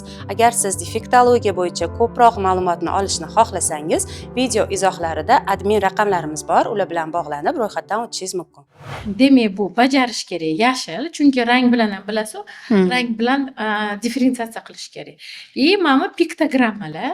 Bunda nima uchun menga piktogrammani juda ham yaxshi ko'raman? Chunki bu soyada. Rangliga o'tguncha rangli qo'ysam bunga xayoli ketib qoladi. O'quvchilarimiz ham bilasiz-ku. O'shaning uchun bunda o'rgatib olaman. Demak, biz mana hozir bunaqa qilasan. Lekin ba'zi bolalar piktogrammani yaxshi tushunadi, ba'zilar real rasmni yaxshi tushunadi. Bolaga qarab. Lekin Bilib olishimiz kerak. dandiy moment meni o'quvchilarim piktogrammada. Yaxshi tushadi. Chunki biz piktogrammani albatta men qo'shaman. Har doim piktogramma bosqichlari bor demanda. Bizda Nurafshonda piktogramma kitobimiz bor. O'zimiz ishlab chiqargan, lichno o'zimizning kitobimiz bor. O'shanga o'tkazguncha men soyadan boshlayman, bosqichi bor. Demak, mana shu narsani qilayotganda mana hamma darsi bor bu yerda. Demak, bolaga bunaqa, mana qiz partani ustida turadi bolada. Ko'rsatayotganda biz aytamiz. Siz menga endi telefondan xohishingizni olib bering. Qurbaqa, хорошо. Barakalla, to есть o'zbekchalar. Hozir qarang, buni endi bu partada bo'ladi. Hozir demak, o'yinchoqlaringni yig'asan, yuzingni yuvasan, keyin qurbaqa deymiz. Keyin bola o'sha bolada bizada bolalarda nima katta muammosi bor? Bizani bolalar har doim hozir nima bo'ladi? Sababi keyin nima bo'ladi? Keyinni bilishmaydi. Nima uchun bolalarimiz hozir tushunishadi? Keyin nima bo'lishini tushunishmaydi. O'shaning uchun bizda vizual ish reja bor. O'sha vizual ish rejaga bolani joylaysiz, bola o'sha biladi, aha, men buni qilar ekanman, buni qilar ekanman, oxirida qurbaqam. Tugashini ham biladi-da, mendan tezroq qiladi deysiz. Bola uchun autizm tashxisli bolalarni ichki motivatsion sharoiti bor, tashqi motivatsion sharoiti bor. Ichki motivatsion sharoiti uni o'sha maza qilib yurishi. Tashqi motivatsion sharoitini siz qilasiz.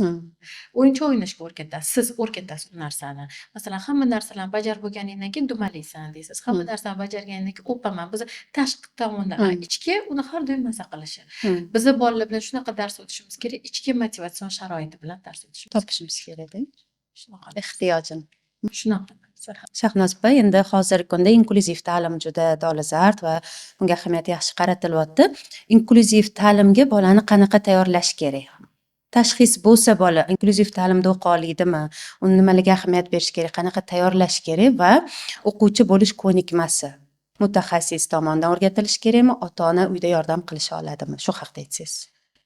2013-yilda, yo'q, 2014-yilda men Moskvaga konferensiyaga borganman. Autizm haqida. Borganimda o'shanda birinchi marta inklyuziyani ko'rganman, nima ekanligini. Endi o'ylagan narsangizni bundoq ko'rasiz-ku. O'sha yerda shunaqa maktab bor ekan, uni o'zini ichida inklyuziv bog'chasi bor ekan. O'sha inklyuziv bog'chadan inklyuziv maktabga chiqishar ekan-da. Men o'sha yerda o'sha videolarni ko'rsatishgan. O'sha narsa taassurotda qolib ketganman-da men. O'shanda EB'ni eshitgan edim, Hull haqida, ishlayotgan narsalarim to'g'riligi haqida. Xullas kalom kelganimdan keyin, o'sha markaz ochganimdan keyin menda shu narsa bo'lganda, inklyuziv qanaqa qilib ekanman bolalarimni sog'lom bog'chaga, sog'lom maktabga chiqarish kerak. Birinchi bo'lib o'sha aytganimdek xudojnitsani olganman, keyin xoreograf olganman, keyin boshlang'ich ta'lim o'qituvchisini ishga olganman. O'shanda menda shunaqa narsa bo'lgan. siz deganman man qanaqa ishlayman deyaptilarda. Manga ishlab berishingiz kerak emas. Manga deganman siz o'zingizni nutqingizda bolalarga gapiring deganman. O'qituvchini o'zini nutqi bor. O'sha nutqida gapiring, autizm man sizga tushuntirib beraman deganman. Ularga yaxshiroq bo'lib qolgan o'quvchilarimni yakka tartibda darsga qo'yishni boshlaganman-da, keyin pochemучка qilganman. Pochemучкаga keyin sog'lom bolalar kelgan, sog'lom bolada yaxshi o'quvchim o'zlariga yakka tartibda kiradigan o'quvchini u yoqqa kirgizganman. Keyin o'tga kirgizgandan keyin u maktabda o'rgagan. Endi maktabga qanaqa o'rgataman degan. Har yili konferensiyaga borardim. Qanaqa o'rgataman deganman, keyin aytganman, "Men sразу darsga bermayman" deganman. Oldin maktabni nimaligini bilish kerak, zdaniyani, partani ushlab ko'rsin, doskani ushlab ko'rsin. U paytdagi ota-onalar aytgan qilishardi просто. Keyin aytgan Birga ishlashganmi? birga yurardik. Haqiqatdan bor. O'sha paytdagi ota-onalar hozir ham yaxshi, yomon emas, lekin hozirgi ota-onalar o'zligini o'y fikrligi ham borda, kelganda ba'zida o'rgatib ham qo'yishadi. Keyin mayli qolib aytganinglarni qilamiz deyman. Keyin xullas oldin inklyuziya nima? Inklyuziya degani integratsiya bilan inklyuziya farqi borda. Inklyuziya o'sha bolaga o'sha holatni moslashtirish. Demak, inklyuziya davlat standartidagi ta'lim jarayonini xuddi o'sha ta'limni bizning bolalarga moslashtirish. Integratsiyada uni o'zini ta'limi qolgan holatda butunligicha olib kirish. Tushunyapsizmi? Demak, inklyuziya qilish uchun men o'quvchimni o'quvchim o'rgatib birinchi zdaniyani o'rgatganman, moslashuv bo'lgan. Keyin men prodlyonkadan boshlaganman. Bolani prodlyonkaga berdirtirganman. Chunki prodlyonka qanaqa? Bog'chada-yu. Erkin. O'sha kiyim, forma yo'q. Lekin o'tga prodlyonkaga borardi. Amanki ryukzak bilan formada kirardi. Darsga yakka tartibga men yakka tartibga darsga forma, kundalik, 5 baholi bilan kirgizganman. Prodlyonkaga uch kiyimda kirardi. Lekin doska, daftar, kitob bor. Keyin oddiy darsdan boshlaganman. Rasm darsi bor, o'sha darslardan boshlab bu yoqda alohida bajara olmayotgan ishlarni bilmaydi bola, ularni o'rgatardim-da, o'tda rasm darsiga. Mana shunaqa qilib matematikagacha chiqqanman. O'sha o'quvchim yaxshi bo'lib ketgan lekin. Mana bu men uchun bu inklyuziya. Lekin u berayotganda o'qituvchisi bilan gaplashganman, direktor bilan gaplashganmiz. Endi tanish-bilish qilib gaplashganmiz. U paytda yo'q edi u narsa.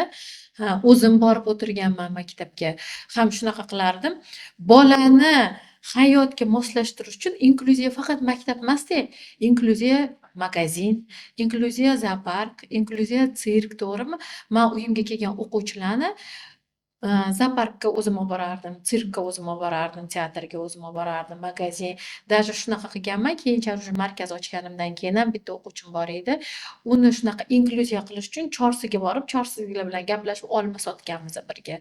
Food courtga borganman. Food courtda anaqasi bo'ladi-yu, смотрящийsi. U bilan gaplashib, ofitsiantlik qildirganman, kassada turg'azganman, naski sotganmiz. Hozir o'sha ko'cha darslari bor-da, menda o'zim hamma narsani o'zimda qilib ko'rganman. Demoqchimanki, inklyuziya o'sha odamlarni birinchi o'rinda atrofdagi Jamiyatga qo'shish. insonlar tayyor bo'lishi kerak. Bola tayyor bo'lishi kerak o'sha narsaga. Bir xillar inklyuziv ta'limni berib qo'yishyapti-da, bola tayyor emas, buling bo'ladi. 1000 tashxisli bo'lsin. Bola baribir tushunadi unga bo'layotgan agressor degan narsa bor. Agressor inklyuziyani, bulingga o'zini turlari bor, agressorlik bor. Ana o'sha turida mana agressivniy narsa, o'sha men shu narsani bildim, bizning bolalarimizcha his qilar ekan. His qiladi. Onani u yulduzchasi pogonadagi maktabga borishi bolani, lekin bolada o'zi tayyormi, tayyor emasmi, o'sha narsaga ahamiyat berish kerak. Menda amaliyotimda shunaqa narsa bo'ldi. Bolani inklyuziyaga berishgan, lekin 4-sinfda bola o'ziga o'zi suiqasd qilmoqchi bo'lgan. 5-sinfda to'yis. Keyin bolani qaytarib olishdi inklyuziyadan. Chunki uni atrofidagi jamoadagi o'rtoqlari masxara qilishni boshlashgan. Hatto u autizm bo'lmagan, boshqa tashxis bo'lgan. Demak, tayyor bo'lmaganda, endi hozir o'zim inklyuziv ta'limni bitirdim. Bizda sizga aniq ayta olaman, juda ham katta ishlar qilinyapti inklyuziv ta'limda. Вообще gap bo'lishi mumkin emas. Juda katta resurslar ajratilgan. Butun boshli Belarusiyada biz o'qidik, masalan, yaxshilab tushunib oldik. Ilmiy tomonlama nima uchun kerak, o'zini qanaqa emblemalari bo'lishi kerak, xalq qanaqa tolerantность nima. Даже Xitoyda Down qo'g'irchoqlar bor ekan. Bolalarni o'rgatishar ekan. O'sha Tayyorlashadi. qarashga. Man o'zimni farzandlarim endi doimiy man uyda dars o'tganman, ishda dars o'tganman, uyimga o'quvchilar kelishgan. O'zimni bolalarimdan bilaman-da. Doimiy ko'zi bilan ko'rganman, shu bolalar oddiy qarashadi-da, tushunyapsizmi? Chunki bu bolalar bizning hayotimizda mani qo'shnim.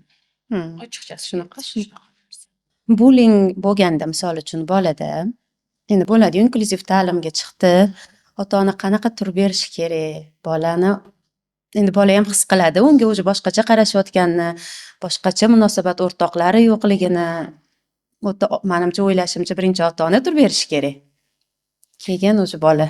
Ko'p narsa ota-onaga bog'liq. Birinchidan o'ylash kerak. O'zi xohlayaptimi yoki bolaga kerak maktab o'zi tegi. Tegi kerakmi o'zi, kerak emasmi shu maktab. To'g'risida. Shunaqa narsa. Birinchisi shu. Ikkinchisi to'g'ri maktab, to'g'ri muhit tanlash. Direktor, o'qituvchi. O'qituvchiga ko'p narsa bog'liq. Direktorga hamma uchun turib berish uchun direktorga bog'liq. O'qituvchi. Keyin ota-onalarni o'sha sinfdagi ota-onalarni o'rgatish kerak, psixologik. Chunki bolalar uni bola-da, u bola ham bola, bu 6 yosh, bu ham 6 yosh. Demak, uni baribir harakatini taqlid qilishadi. Bola tayyormi o'zi u maktabga? Mana bunaqa stimlari yoki kimgadir ko'zini hamma bola birdan kulib borsa-da, qo'lida ruchka bo'lib ko'ziga tiqib olsa-da. Nima bo'ladi? Jinoiy javobgarlikka kim tortiladi? Ota-ona tortiladi, bola tortilmaydi yoki o'qituvchi tortiladi, to'g'rimi? Yoki maktab rahbari tortiladi, to'g'risida. U bolani, u sensor, u bolada shunaqa tashxis bor.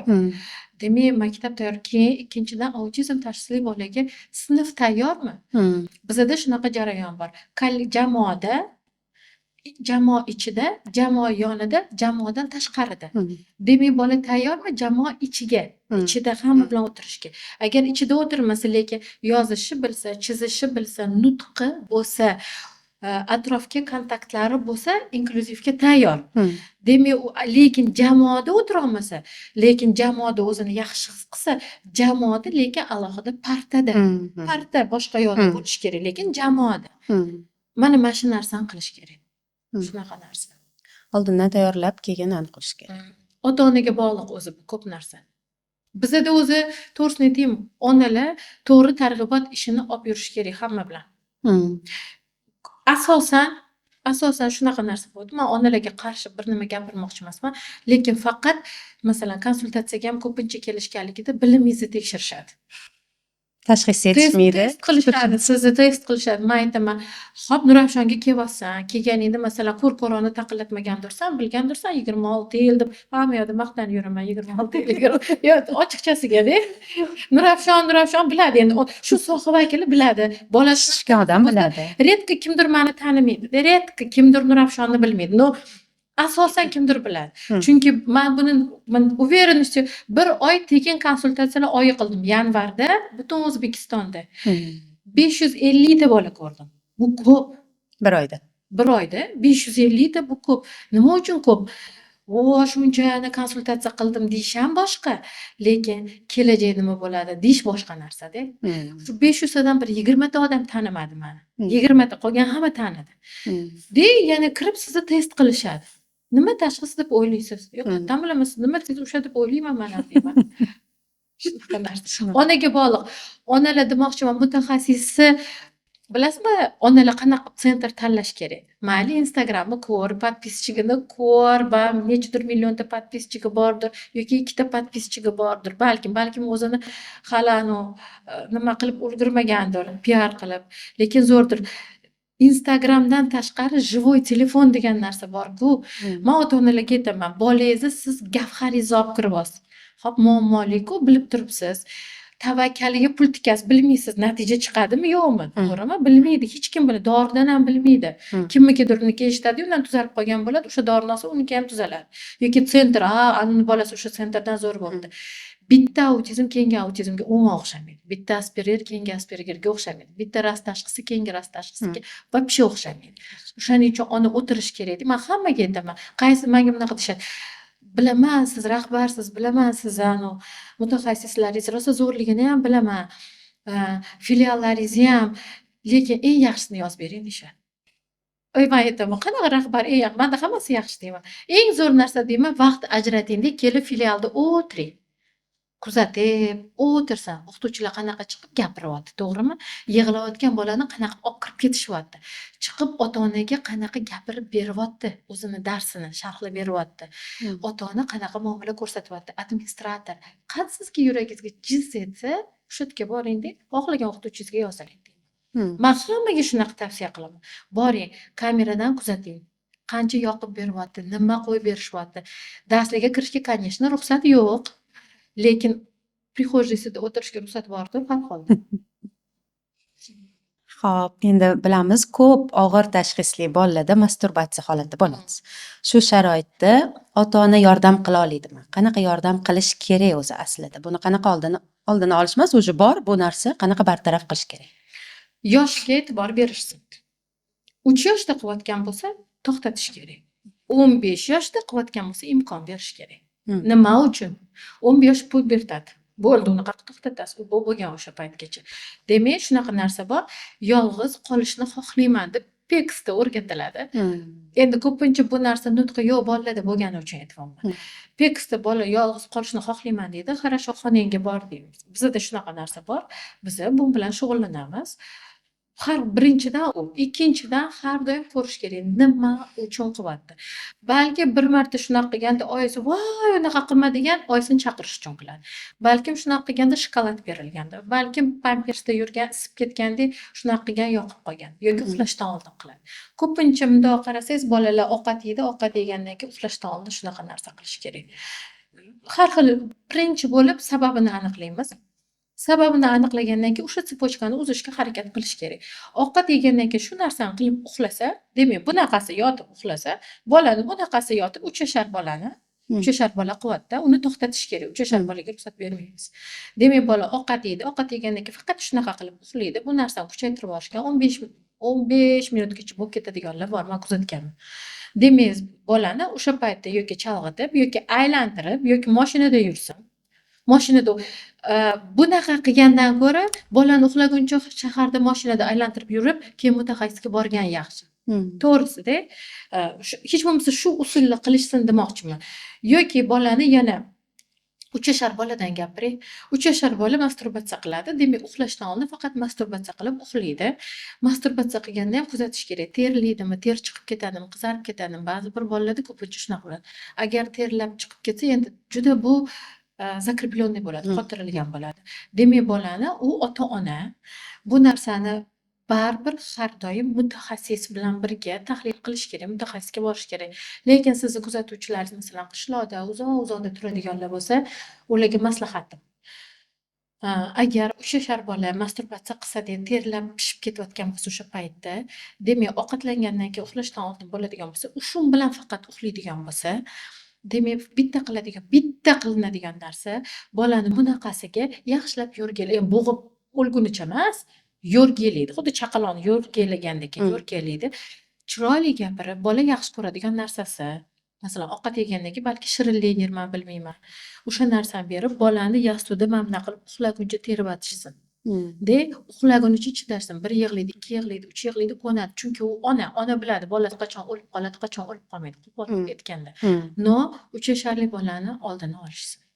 15 yasharli bolaga yolg'iz qolishni o'rgatishsin, lekin yolg'iz qolganda ham qancha ketadi masturbatsiya qilishiga, masalan, yugurib tualetga kirib ketib qo'yadi yoki qayerda shunaqa narsa ko'rsa qilib ketaveradigan bolalar bor. Demak, o'sha paytda bolani tualetga o'rgatsak yoki o'zini alohida xonaga tualetga o'rgatsangiz, bitta muammoli joyi bor, qayerda tualet borsa kirib qiladi. Qayerda tualet ko'rsa borib o'sha yerda qilaveradi. Demak, o'ziga alohida xona, alohida yostiqcha tikiladi. Demak, o'sha narsa qilayotganda ichkarida kimdir turishi kerak. Endi bu mutaxassislar uchun ham agar xohlashsa, xuddi o'sha 15 minut bo'lsa, o'sha teng yarmisida eshik taqillatiladi bu yoqda.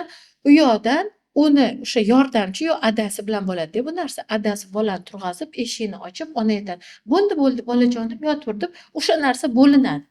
Nima uchun? Vaqtni kamaytirish. Bola o'rnidan turib chalg'ishga o'rganadi. Lekin u yerda xavfli harakat bo'lmasligi uchun u yerda ota turishi kerak. Ota keyin endi olib chiqadi, bo'ladi. Keyin bu narsa vaqtga qo'yiladi. Boshida ha, boribur deydi, keyingisida 5 sekunddan keyin Ha, bo'ldi, sen turibsanmi, ichida 5 gachasan edi, boraverdi. Shunaqa qilib vaqtga qo'yilib, to'g'risini aytaman, agar to'g'ri bajarilsa esidan chiqib ketadi.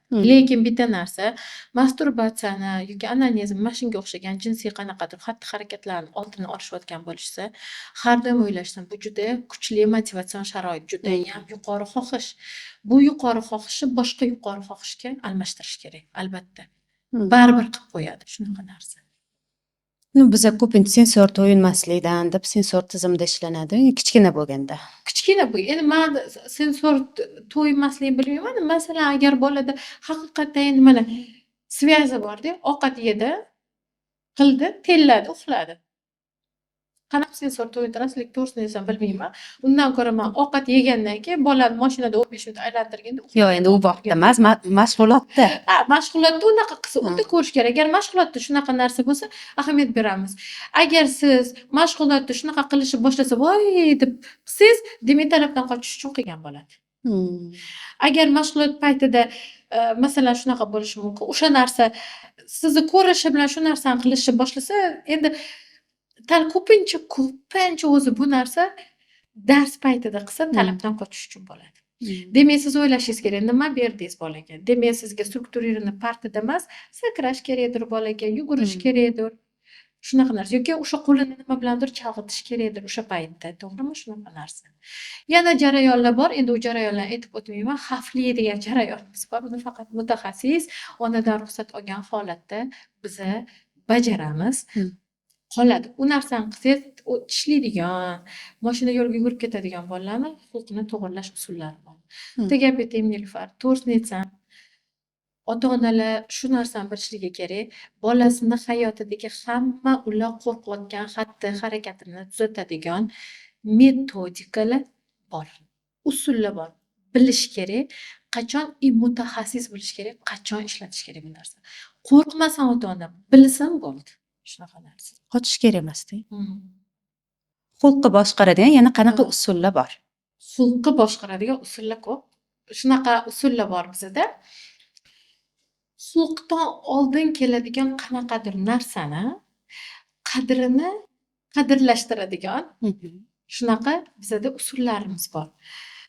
6 ta shunaqa usulimiz bor. Bu usuldan har doim foydalanamiz. Endi nimaligini aytmayman, prosta qanaqa qilishni ota-onalarga oson bo'lishi uchun aytib ketaman, xo'p?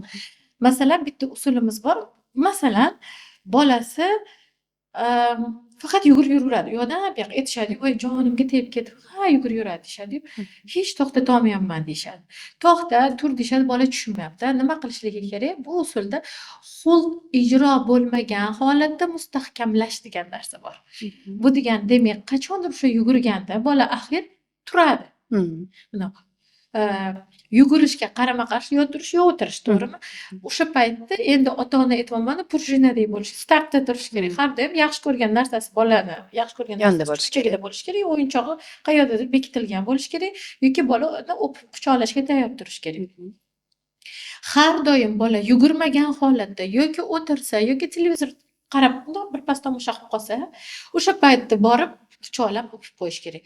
Buni har doim qilish kerak. Bir martada hech qachon, bizani o'quvchilarda bir martada hech qachon bo'lmaydi. Bir hafta bola yugurmagan holatida unda televizor oldida 2 sekund turdi, ona o'sha yerda o'tib ketyapti, boradi, asalim faqat nima deyish kerak? Eng asosiysi san turibsan deyiladi. Bolani o'sha jismoniy holati gapiriladi. Sen yugurmayapsan, sen yana yugurib ketadi. O'shaning uchun san turibsan, asalim deyish kerak. Yoki tinmasdan gapiraveradi bola. O'sha narsa ota-onani o'sha ko'pincha tishlagandan ko'ra pisillagani jahli asabligini bizadi roditsillar, ota-onalar. O'shaning uchun o'sha paytda nima qilish kerak? Bola shunaqa qilayotgan qachondir og'zi bo'lib qoladi-yu, og'zing yopiq, ha, salim qo'ysan. Nima ketdi? Faqat har soatda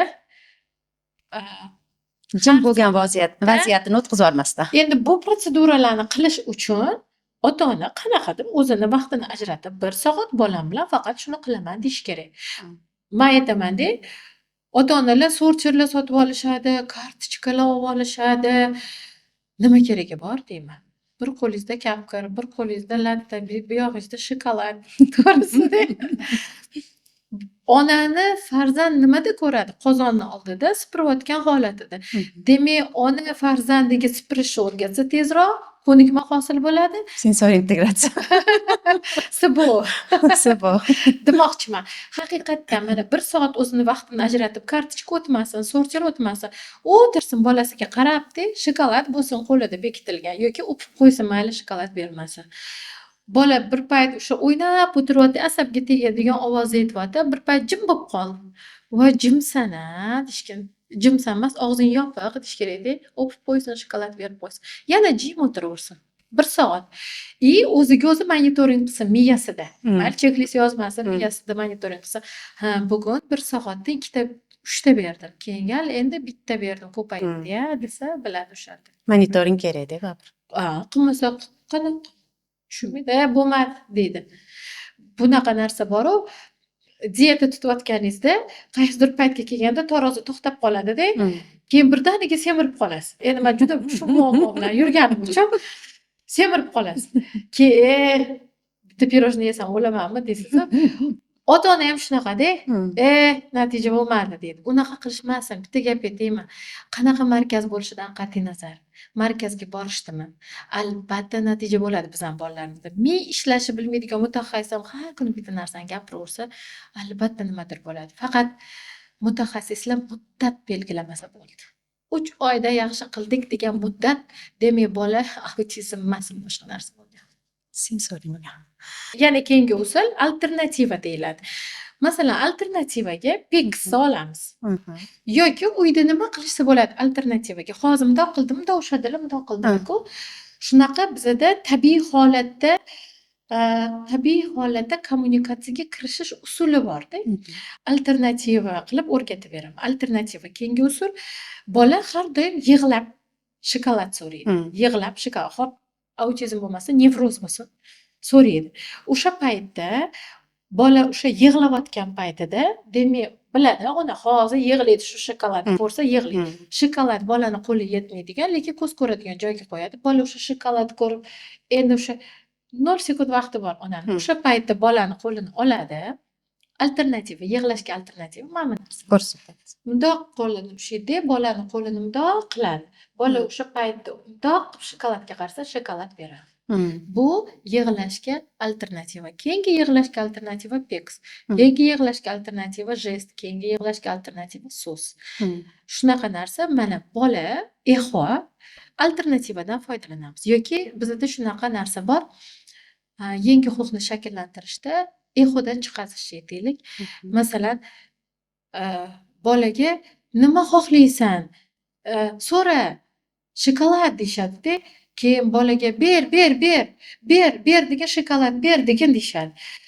Men aytaman, bola ber degan narsani o'rganish kerakmi yo shokolad deyish kerakmi deyman, o'zi tashxisli bola bo'lsa. Men uchun bolani o'zi logopediyada ham nominant lug'atini oldin boyitish kerak, tushunishimcha. Nutq tushunishni o'rgatish kerak. Nominant lug'ati bo'lishi kerak, lug'at boyligi.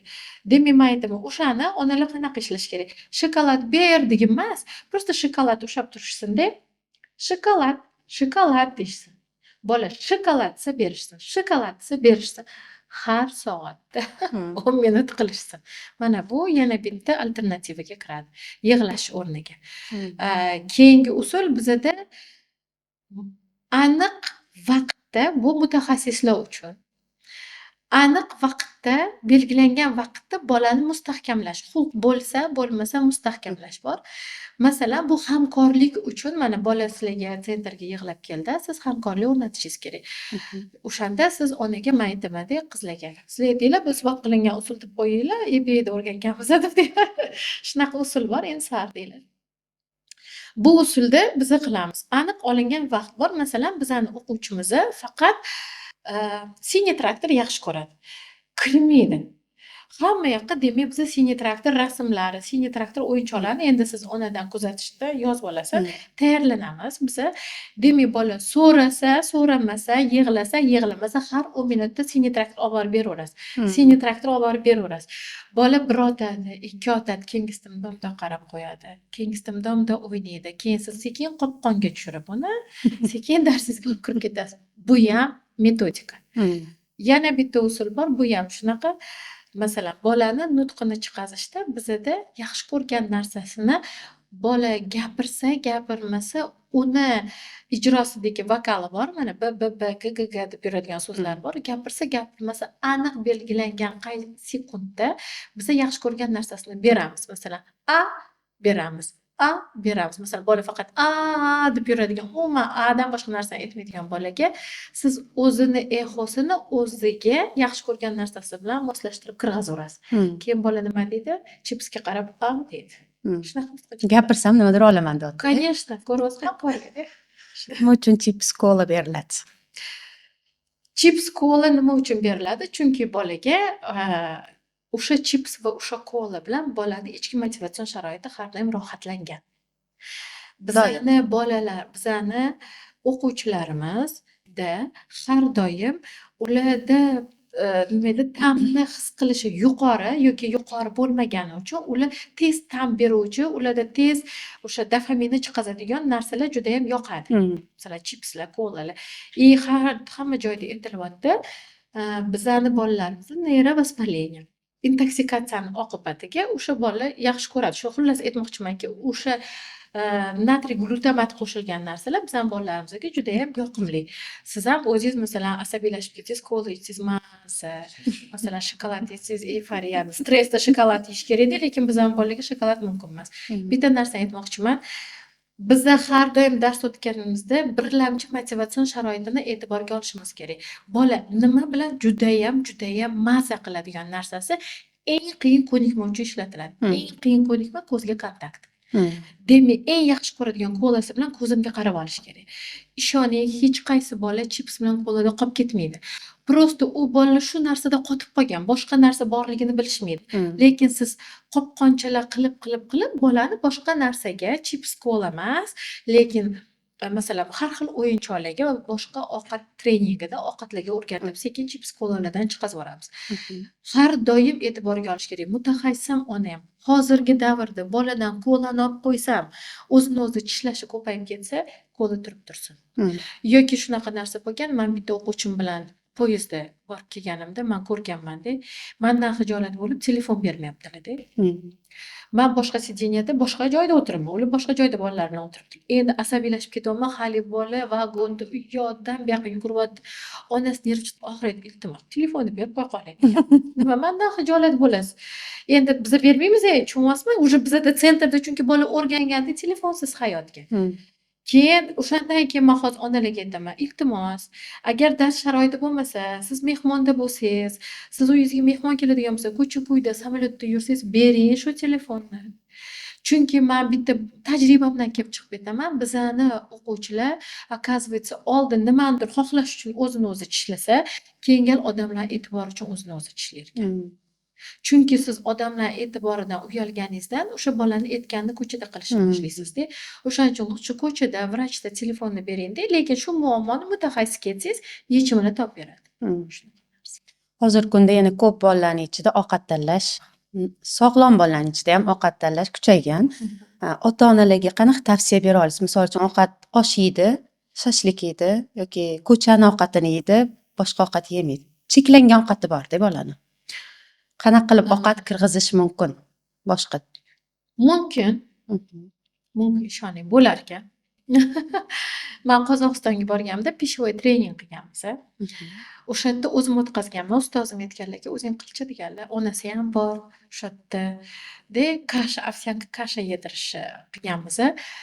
Bir qoshiq ovsyanka kashaga hech qachon esimdan chiqmaydi, 4 soat vaqtim ketgan. Bitta kasha uchun. Keyin hozir men juda ham yaxshi ko'raman ovqatlanish treningini. Hozir nima uchunligini aytib ketaman. Bitta o'zim o'quvchimni o'zim birinchi qilib ko'raman-da. Qilganimda 3 soat 5 minutda yedirdim. Mana shuncha moshday baliqni.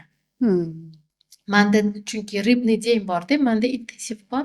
8 soatlik darsim bor. 8 soatlik darsimda bir kun ribniy deng bor. Baliq berdirtiraman bolaga. Endi kerak-ku yesin deb. 3 soat 5 minut. Endi buncha baliqqa allergiya bo'lmasligini bilaman-da endi. O'shaning uchun.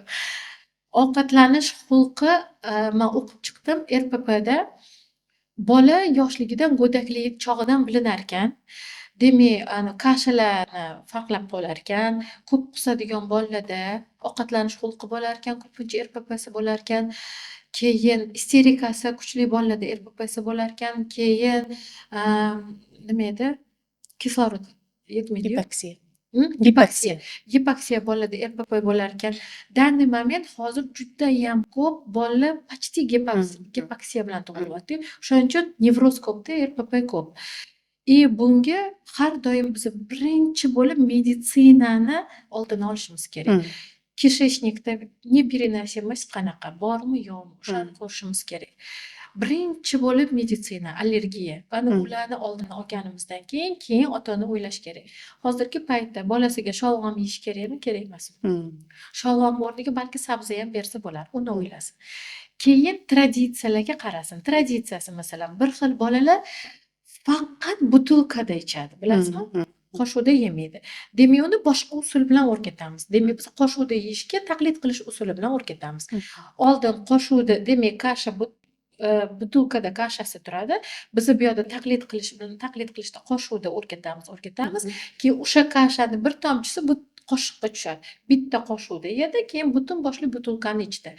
Chunki mashincha katta jasorati uchun buncha rag'bat berish kerak. Masalan, menga ustozim aytganlar-da, bitta bolaga yogurt yeyishni o'rgatganmiz-da, bu yoqqa bir kosa chips qo'yganmiz, telefonida yaxshi ko'rgan narsasini qilganmiz.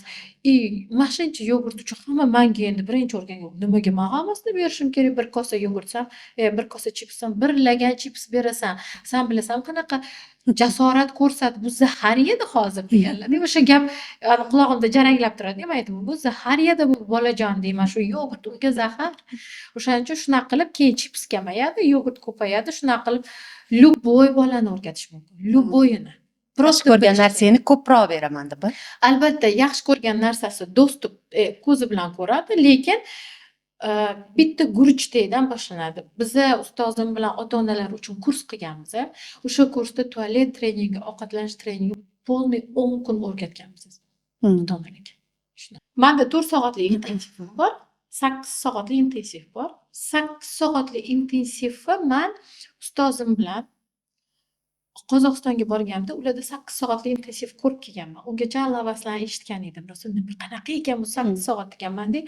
Endi ularda qanaqa 20 ta bolaga 20 ta terapist ishlaydi faqat. Bizda masalan 5 ta bolaga bitta terapist demoqchiman-da endi. Deb borsam 20 ta bolaga 20 ta o'qituvchi yuribdi deb, voy xudo, degan 8 soat darsga. Hamma narsa dars, gruppovoy darslar bor ichida, yakka tartibdagi tualet, mana cho'milishgacha darsda, hamma narsa dars. Keyin men kelganman-da, mana O'zbekistonda 8 soatlik qilmasam men kasal bo'lib qolaman, shu narsani qilsam. Ustozim keladigan kunlariga 15 ta bolani taxlab qo'yganman. Ota-onalar uchun kurs, bu yerda 15 ta bolaga 30 ta mutaxassis tayyorlaganman. Prям bitta bolaga 2 tadan mutaxassis tayyorlaganman. Hammasi pedagogika universitetini talabalari, yo bitirganlar, yo bitiruvchilari. Ustozim kelishlariga ularni hammasini ustoz shogirdi o'qitib, tayyorlab, bitta filialimni o'sha 15 ta bolaga bo'shatganman. Deb bir vagon o'yinchoq bilan 8 soatli darsga tayyorlanganmiz. 10 kun har kuni 8 soatdan 15 ta bolaga dars o'tilgan. 10 kun. Bu endi rosa katta razmah bo'lgan. Tashxisli bolani 8 soat 15 tasini ushlab o'tirgansiz. 15 ta 8 soat dars bo'lgan. Oldin hamma bolani ustozim bilan yozib chiqqanmiz nima o'zi. Har kuni o'shanda 10 kungina vaqtimiz bor. Har kuni bitta ko'nikmani ustida ishlardik. 8 soat bitta ko'nikma. 10 kun ichida ishonasizmi, shu 15 ta bola shunaqa tinch bo'yiga ketgan. Keyin o'sha tugagan. Tugagandan keyin ota-ona o'sha yerda intensivdagi 3 ta ota-ona aytishgan, davom ettiringlar. Men aytgan, bu qimmat lekin degan, va juda desam, endi qimmatda har soatiga pul to'laydi, to'g'risi ham. Keyin mayli deyishgan. Chunki menga ustozim aytganlar, bu intensiv qimmat, lekin zo'r degan. Mana hozir 3 yildan beri 8 soatli intensivim bor. Uning ichida bir kunda 2 mahal gruppovoy dars bor. Ko'cha darsi, basseynga ham o'zimiz boramiz. Ovqati bor. Ovqatiga imенно ovqatlanishda xulqi bor. Hozir bolalarim hamma narsa yeydi. Prям hamma narsa, salat, palat. Boshida bir oy faqat mastava qildim, ishonasizmi? Har kuni mastava, chunki bolalar boshqa narsa. Oldin qoshiqda yeyishga o'rgatib oldim. Keyin bitta hozir bir kun baliq kunim bor. Hozir non yeyishmaydi manda bolalar. Non o'rniga boshqa narsa sekin-sekin правильно питание yutamiz. Даже vrachga borishsa ham vrach bilan birga gaplashaman. Vrach bilan nimadir olishsa qizlarim alohida daftar tutishadi. Vrachga o'zimiz olib boramiz. Menga har kuni video tashladi. Qanaqa o'tkazdi, monitoringga lug'atiga nechta so'z, qanaqa so'z, nima bo'ldi, endi qayerga boramiz. Полностью hayot. Nechta bola ichida? Hozir menda 15 tacha bola bor. Intensivda. Intensivda yo'q. Intensivda 8 ta bola bor. Lekin men 4 soatlik intensivlarim bor. Bittasida 10 ta bola, bittasida 15 ta. Shunaqa 10 ta bola. viloyatlarda, Andijonda вообще ko'p intensivda. 10 ta bolaga 10 ta mutaxassismi? Yo'q, intensivimda 8 soatligimda menda bitta bolaga 5 ta mutaxassis bo'ladi. Bittasi asosiy mutaxassis bo'ladi. Asosiy mutaxassis men yozganimga полный ish reja yozadi. Qaysi atributlardan foydalanamiz, kim yozadi. U protokol masalan 3 yildan beri bo'lsa, menda 3 yil ichida 1 yilda 2 ta bo'lsa, nechta 3 yil, hozir 3 yil bo'ladi hozir. 2,5 yil bo'ladi intensivga 8 soatligi. 5 ta protokolimiz bor o'sha yopganmiz. Bir haftada bir marta bir haftada bir marta отчет kunimiz bor. Bir oyda bir marta kuratorlik soati bor. Ota-onalar bilan birga kuratorlik soati bor. 3 oyda, 2 oyda bitta ota-onalar bilan majlis qilaman deb, men o'zim hozir sizga gapirib bergan hamma narsani uyda qanaqa qilishligini gapirib beraman. Shunaqa narsa bor. Albatta ko'cha darsi bu albatta protsess. Keyin Next bilan gaplashganmiz, u kelib bizga ruxsat berishgan. Ularga minnatdorchiligim. Biza bolalarni olib borib, kartinka darslari, shunaqa kirish, shunaqa darslar qilamiz. Ko'chada o'zini qanaqa tutish? Ko'cha darsi, keyin plyajlar bor, yozda plyajlarga chiqib ketamiz. Shunaqa botanika bog'lari, shunaqa nima bo'lsa, mana hayotiga nima kerak? Hamma darsim bor. Sensor integratsiyam bor, AFKM bor. Обязательно logaritmikasiz menda dars bo'lmaydi. Logaritmika yaxshi ko'raman juda ham. Logaritmika. Menda solfejo bor, solfejoga kirishadi, aktyorskiy мастерство bor, shunaqa. Bitta o'quvchini hozir defilega tayyorlamoqmiz. Mana bunaqa bo'yniga qattiq narsa kiyg'azib qo'yamiz, kostyum bilan ushlab yurishga o'rgatib olamiz. Hozir Autizm tashxisli. autizm tashxisi bor. Stvolovoy kletka olish yoki shu muolaja autizmga yordam beradimi? O'qib chiqdim bu haqda, stvolovoy kletka haqida.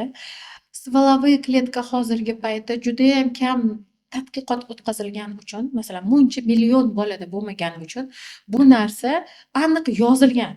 Ilmiy tadqiqotlar o'qishsa, bu narsa shu narsani tuzatadi deb yozilmagan, lekin kognitiv funksiyalariga yordam berar ekan.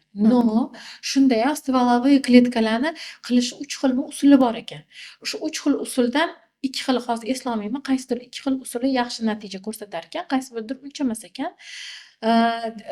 Shunaqa deyilyaptiki, qaysidirida 30% kognitiv funksiyasiga, qaysidirida 70%. Lekin hech qayerda xuddi toklar, xuddi dorilardek hech qayerda bu narsa tuzatadi deyilmagan. Transplantatsiya yomon narsa deb aytolmayman. Chunki o'zim transplantman. Menga transplantatsiya qilishgan. Yomon bo'lmadim, yaxshi yashab yuribman. Endi menda boshqa narsa bo'yicha-yu demoqchiman, organizm qanaqa qabul qiladi.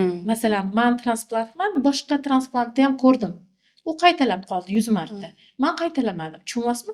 U bola bu bolaga mos emas-da, lekin bu narsa tuzatmaydi. Stvolovoy kletkaga olib borishsa, men shu narsani tavsiya qilaman. Bolani полный tayyorlab olib borishsin. Tayyor bo'lmagan, neyrovоспаление bo'lib yotgan bolani olib borganni, bu yoqda zaharlanib yotaversa-da, bu yoqda necha ming dollarga stvolovoy qilgani foydasi yo'q. Meni praktikamda stvolovoy kletka qilgan bolalar bor. Ularni haqiqatdan tushunchasi ortdi, lekin hech qaysi tuzalmadi. Shuni bilishlik kerak. Rahmat, Shahnoza opa, o'zim ham ko'pdan ma'lumotlar oldim. Sizni amaliy bergan tavsiyalaringiz ota-onalarimizga manfaatli bo'ladi degan umiddamiz. Vaqtingizni ajratib kelganingiz uchun sizga kattakon rahmat. Ilohim, bundan-da ko'p tashxisli bolalar ko'p bo'lmasin, lekin bizga ehtiyoji bor bo'lgan bolalarga samarali, to'g'ri korreksion yordam berishga sababchi bo'ladi. Men o'ylayman, hammani karavon ko'p bizga boshqa. O'shaning unaqa nima edi, o'quvchim ketib qolyapti deb o'ylashmasin. To'g'ri konkurensiya bo'lishi kerak. Qaysi markazga qaysi bola kirishdan qat'iy nazar shu yerdan tuzalib ketdim deb eshikni yopib chiqib ketsin. Ilohim.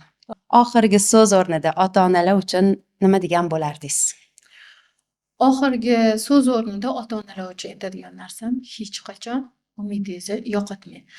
Fan o'zgaryapti, usullar ko'payyapti, tashxisga yarasha bo'lyapti, lekin hech qachon hech kim joyida qotib qolmayapti.